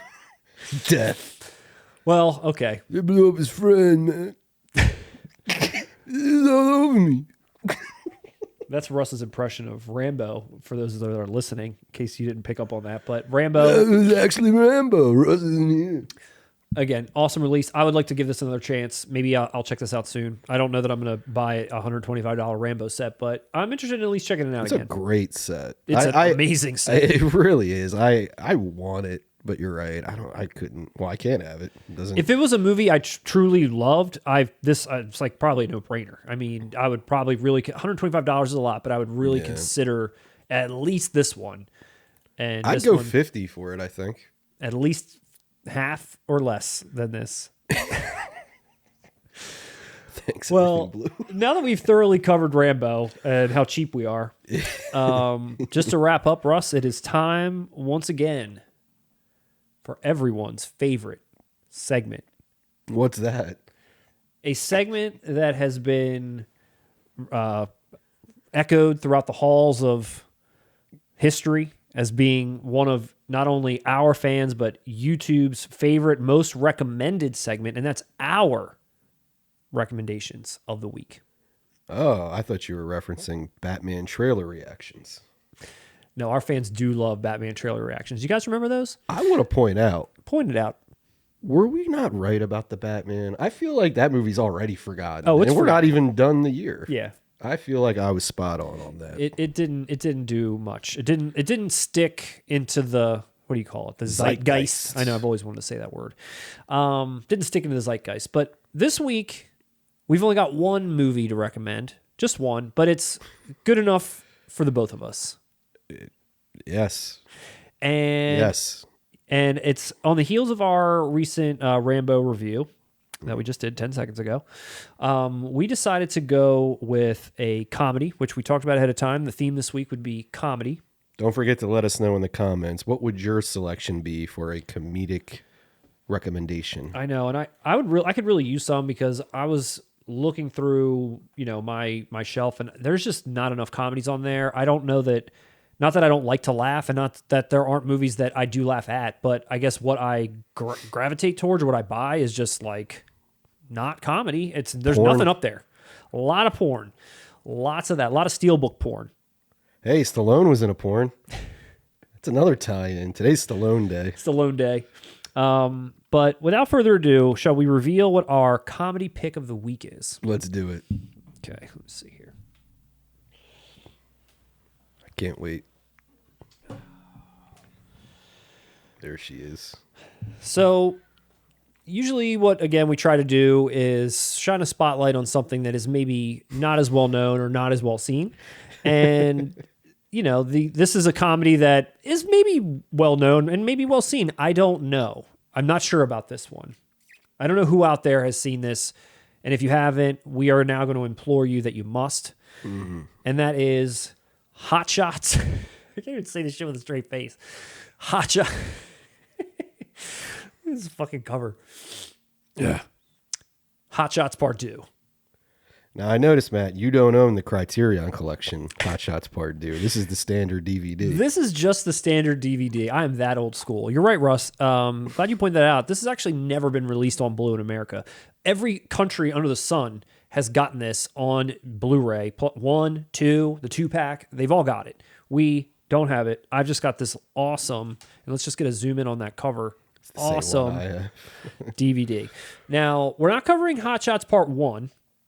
We're not covering Hot Shots. Part 2 is so good. Yeah, you do have to refer Part to the 1. original Hot Shots as Part 1. I have seen the original Hot Shots maybe once, and that is a spoof on Top Gun. I have seen Hot Shots Part 2 like 1,000 times, and that's a spoof on Rambo. And I don't know nearly enough about Rambo to say that all these jokes, I get it. But I feel like this is all I probably ever needed to know about Rambo was in this movie. I don't know.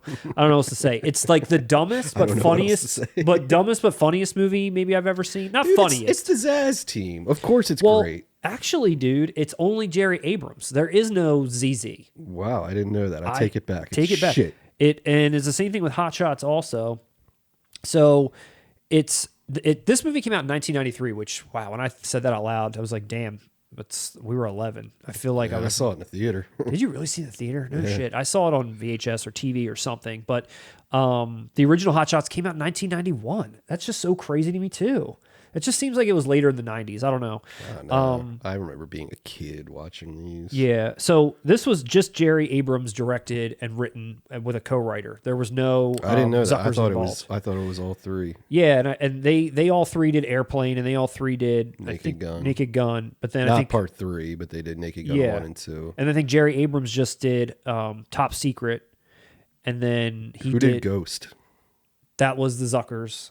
And then Ruthless People, which I also feel like is a very underrated comedy movie. It is. I should be recommending that shit. I forgot they even did that. Yeah. I mean, and most of their movies that we mentioned, like Airplane, like this is very similar to Airplane if you haven't seen it. And the fact that every scene's a punchline, like that's how the movie works. It's like a reference here, a reference there, a joke, whether it's subtle, whether it's not, whether it's dumb, whether it's clever. It's just every minute there's a new one. Whereas Ruthless People, I mean, why aren't we recommending that? Where Ruthless People is a real movie, and it's awesome. Wow. That was a low blow. Low blow. It's a real movie. But let's get back to this. So, again, this spoofs Rambo, and I've never seen any of the Rambo movies, but I think it's pretty much spoofing 2 and 3. Again, it's not spoofing 1. Yeah, it's not spoofing anything in 1. It's not spoofing 1. It would have been hilarious if they did. Oh God, if they had Charlie Sheen spoofing the end where Stallone finally talks and all that. Yeah. I would watch that on a loop. I can just envision what that would be like, and it's hysterical. Yeah, this stars are actually rather jacked. Charlie Sheen, he got in really good shape for this movie. Like he's really I think he's trying to do his best Sylvester Stallone impersonation. And then you got Lloyd Bridges, who is hilarious. Again, he's in Airplane, but he's got this like goofy shtick, again, ratcheted up to like 100. and his jokes are just like landed one after another. He's kind of Well, like an aloof president. Yeah, That's I know. like his thing. Well, it's the same character from the first one. He's like that. in Oh, the that's first right. one. He is in the first one. See, I'm not even referencing Hot Shots, the first one. So I forgot that he's in that. But yeah, he's the president in this. He's aloof. He's the one that's sending Topper Harley or Charlie Sheen off to get some POWs, basically. So there was like some operation that had, like, not that it matters. Like this movie, like explain the story. Like there's a story. I mean, it's a Rambo story, but it's just a joke after joke after joke. And it's really, I also feel like it's hard to, like, I don't know, review a movie like this because it's like, you're not reviewing it on the strength of the movie. You're reviewing it on the strength of the jokes. Like, and there's just like, I don't know, like the content of this movie versus the content of the jokes is what matters. But you know what's funny? I disagree. Okay. Because if it was that easy, we would be sitting here recommending disaster movie, epic movie, superhero movie. They are very skilled at what they did. The plot, I agree with you for this one in particular because they're riffing on Rambo 2 and all that so hard. Maybe not in this one, but even like the plot in Naked Gun, I'm not saying it's like the smartest plot in the world, but I mean, it's clever for what it is and it works internally and it flows and all that. It's not that easy. You're right. Just throw a bunch of shit. Now, I will say comedically, when you do the kitchen sink approach, you're going to laugh once or twice at the very least. You throw 100 jokes at a person, some of them are going to land. Yeah. And I mean, I think that's what you're getting at more of is, would it be that? Yeah, I don't know. I guess you're right on the Naked Gun thing. There is like an actual story that I'm sort of interested in following as well as the comedy. I feel like this is more jokes per minute than even like Naked Gun. I feel like this one is just, I don't know. You don't think so? I think Naked Gun and Airplane. It's. But this one, Hot Shots, I don't know. I really feel if you're like talking about the ratio of jokes per minute, no, I think Airplane and Naked Gun are on par with this. Maybe more. Well, it's you're right. No, on par though. I'm glad that you said a second ago about the other, movies, whatever you want to call them, like disaster movie, scary movie withstanding until it got to like 3, 4, 5, 6, 7, 8, 9, 10, whatever, and then they just started changing their names. Don't insult the Wayans. The Wayans are no. 1 and 2, great. I love 1 and 2's okay. I loved 1, but all of those movies, like you said, like plot aside, the jokes are just surface level at best, a couple chuckles, a couple topical references that you're just like, oh, this is way more hits than misses as far as the joke content is concerned. And I think it has to do with the team behind it and who's writing it, but it's definitely on the same level comedically as these older style films. So if you're someone that hasn't seen this and maybe has seen more of these more recent ones, this one's in line with like an Airplane. This one, again, it's the same writing team, but it's in line with that kind of humor, not just like kitchen sink, yes, but it's definitely more measured. Smart, silly humor. Right, where exactly. that shit, those movies, the disaster epic movie, that's just shit. Yeah, it was just crap. Pop culture crap. The Zaz team always did smart, silly humor. Yeah. And that's very hard to do, And this is definitely it. I mean, Charlie Sheen is firing a chicken with a bow and arrow. Sheen's really good at playing deadpan as well. Dude, he is. He's really good at it. He is good at Even that. I know you, and I'm not going to sit here and say Scary Movie 3 is some great movie, but his part in Scary Movie 3 when they reenact the sign scene, I laughed so fucking hard at him. Have you ever seen it? Do you know what I'm talking about? I do know what you're talking about. It's when they're driving and he's like going, it's his wife who's murdered. Yeah. And it shows the dude who's supposed to be M. Night Shyamalan. Yeah. Like he just looks up, hey man, I'm going to need a ride. And Charlie Sheen just like looks at him like, I got you. He just murdered his wife. I'm going to give you a ride home. Dude, well, he's deadpan this whole movie. Like this entire movie. Yeah, all of his jokes are delivered with a straight face. Like every single one. And that's what, again, it makes it funny because he's kind of like an idiot. And it comes across that way when you're saying stupid things with a straight face. Yeah. One thing, though, I think Airplane and Naked Gun do have in their favor over Hot Shots Part 2. Oh, I guess Lloyd Bridges might count as this, though. But I always loved how the Zaz team, you think about it, they always cast older actors. Yeah. Older, serious actors. Yes. Leslie Nielsen. I know we all know him now from being silly stuff, but he was a serious actor for many years. George Kennedy, a serious actor. Even the love interest, Priscilla Presley, was older. Yeah. And I think for the comedy, it lended a sort of serious, dramatic, like just seeing these actors sell it so deadpan. And like I said, Sheen did it very well for being a younger actor. Well, let me ask you this, because I actually don't know this, but so Hot Shots 1, which is also in the same vein, also starring Charlie Sheen, was 1991. Had he done comedy at that point in 1991? What am I missing? Wild Thing. What did that come out? 80 something? 89. 89. Because I was thinking Ferris Bueller's Day Off, he's in. Yeah. His scene, and actually in Ferris Bueller's Day Off, it resulted to just a cameo, but Hughes had written a whole plot around him. I'm trying to say Wild Thing wasn't a Men serious at Work act. was before this. Men at Work was before 91? It was 90, I believe. Wow. It's coming out with MVD. You see that? Lucas. MVD's What putting that out. movies did he do that weren't comedies? I'm thinking about it. No, Lucas was The a comedy. Wraith. The Wraith. Well, do you know what Ebert said about this movie? Ebert watched this shit, Russ. What did he say about it? Roger Ebert said, movies like this are impervious to critics. Either you laugh or you didn't. I laughed. Yeah. That was his review. There you have it. Also, Valeria Golino, always a bright spot in any movie. She's in the first one. Yep, she's in this one, the first one, wonderful. And again, Lloyd Bridges. If we're gonna go with the crush route, though, I always had a thing for Brenda Bach. Oh yeah, She's in Demon Knight also. Gotcha. Yeah, Valeria Golino wins. Lloyd Bridges again, stand out. All that shit with him and Saddam Hussein. Saddam Hussein's voice. Oh god, dude. It's hilarious. The one part about this movie that confused me for a little while until I really paid attention was at the end when Saddam Hussein gets frozen and then he like Terminator part. Yeah, and he gets like he shatters and he comes back, but he comes back with like a dog head, and I'm like, why? Because the dog was Right, caught in I didn't get that until like maybe a couple times after I watched it. I missed it, Russ. I missed why him and the dog blended together. That was a deep one. It was a deep cut.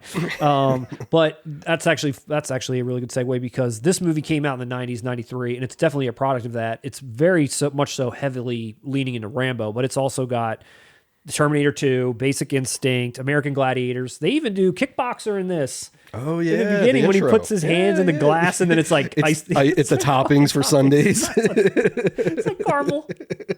Sprinkles and It's their shit. same dude too, isn't it? Yeah, I think it might be. I don't know. Look that up I'll have to because we're gonna see. sound racist as fuck if we're wrong. I'm pretty You sure. win. It's not Tong Po, if that's who you're referring to. It's definitely not him. Nah, no, like the ref dude. Oh, it might be the ref. Oh, Not the main. I know you're talking I know about. who you're talking about. I know you're talking about. So in was it Kickboxer? How am I going to figure this out? Kickboxer That's film. Yeah, dude. This guy got a credit on here. The fucking ref. I mean, they got Richard Crenna. This isn't. He doesn't have a completely link. Out of the. I have no idea what his name is. But anyway, Kickboxer. They reference Kickboxer. If you're a Kickboxer fan, you'll love that joke. But yeah, so I mean, that's the movie that we're recommending. I don't know. Again, I could just like recite every last like joke that made me laugh in this, but I feel like that'd be a little boring. I feel like people should go out and see it. I'm sure we'll cut a bunch of clips in And here so you can kind of see what's up. you do not need to see the original either. You don't. They don't tie in at all. No, They don't. not I mean, they kind of do, but it doesn't matter. Like they try to show some shit where like him and Valeria Golino are like together. They broke up at the end of the first one. He's trying to get her back in this one. It's like you don't need to even know. It that honestly information. felt like they wanted to do a Rambo parody, but probably nobody would budget it. So it's like, all right, let's just make a Rambo parody and a sequel for you guys, Right. and may do it that way. Yeah, but I'm glad they did. Great comedy. great comedy, and I wish it would come out on Blu-ray. I would buy it in a heartbeat, or Same. maybe give me a 4K of this. The mother of all film parodies is what it says on the back. Awesome. And then also just one other movie I just want to mention really quick just while I'm thinking about it. And it's another Rambo adjacent movie. It's not a comedy, but it's called Son of Rambo. It's more of a drama, coming of age story, but it does have a Rambo tie-in where there's kids. It takes place in 1982. Some kids that have seen this movie Rambo and they want to make their own movie, but there's a lot of Rambo references. Wait, that's a foreign film. Was it from China? It's UK. That would make so much sense. I never saw it. I just remember it was a foreign film. It's UK. It is not Chinese, but that would have been Dude, that blew my mind. based on that. Based on that news, I would have been shocked. The highest grossing film in China until 2018. Damn. People loved it. Wow. People love Rainbow. But yeah, that's our picks of the week. So thank you to everybody for watching, for listening. We appreciate it. We'll be back soon. Coming up next is right around the corner is October. A lot of big releases. Fright Night. There's too many releases, man. I Army can't Darkness. keep up with them anymore. I know there is a ton. Like there all are the some, Halloweens. dude. Just financially, there are some I'm not getting, and I really want. It's too much. Just financially, Why couldn't they have spread this out over the year a little bit? or over our lifetime. I mean, 4K is it, isn't it? Like, what am I just supposed to buy every last thing this year and then it's over for me? Like, I need this to last me another 5 years. Jesus Christ. But thanks to everybody for watching, listening. We'll see you next time.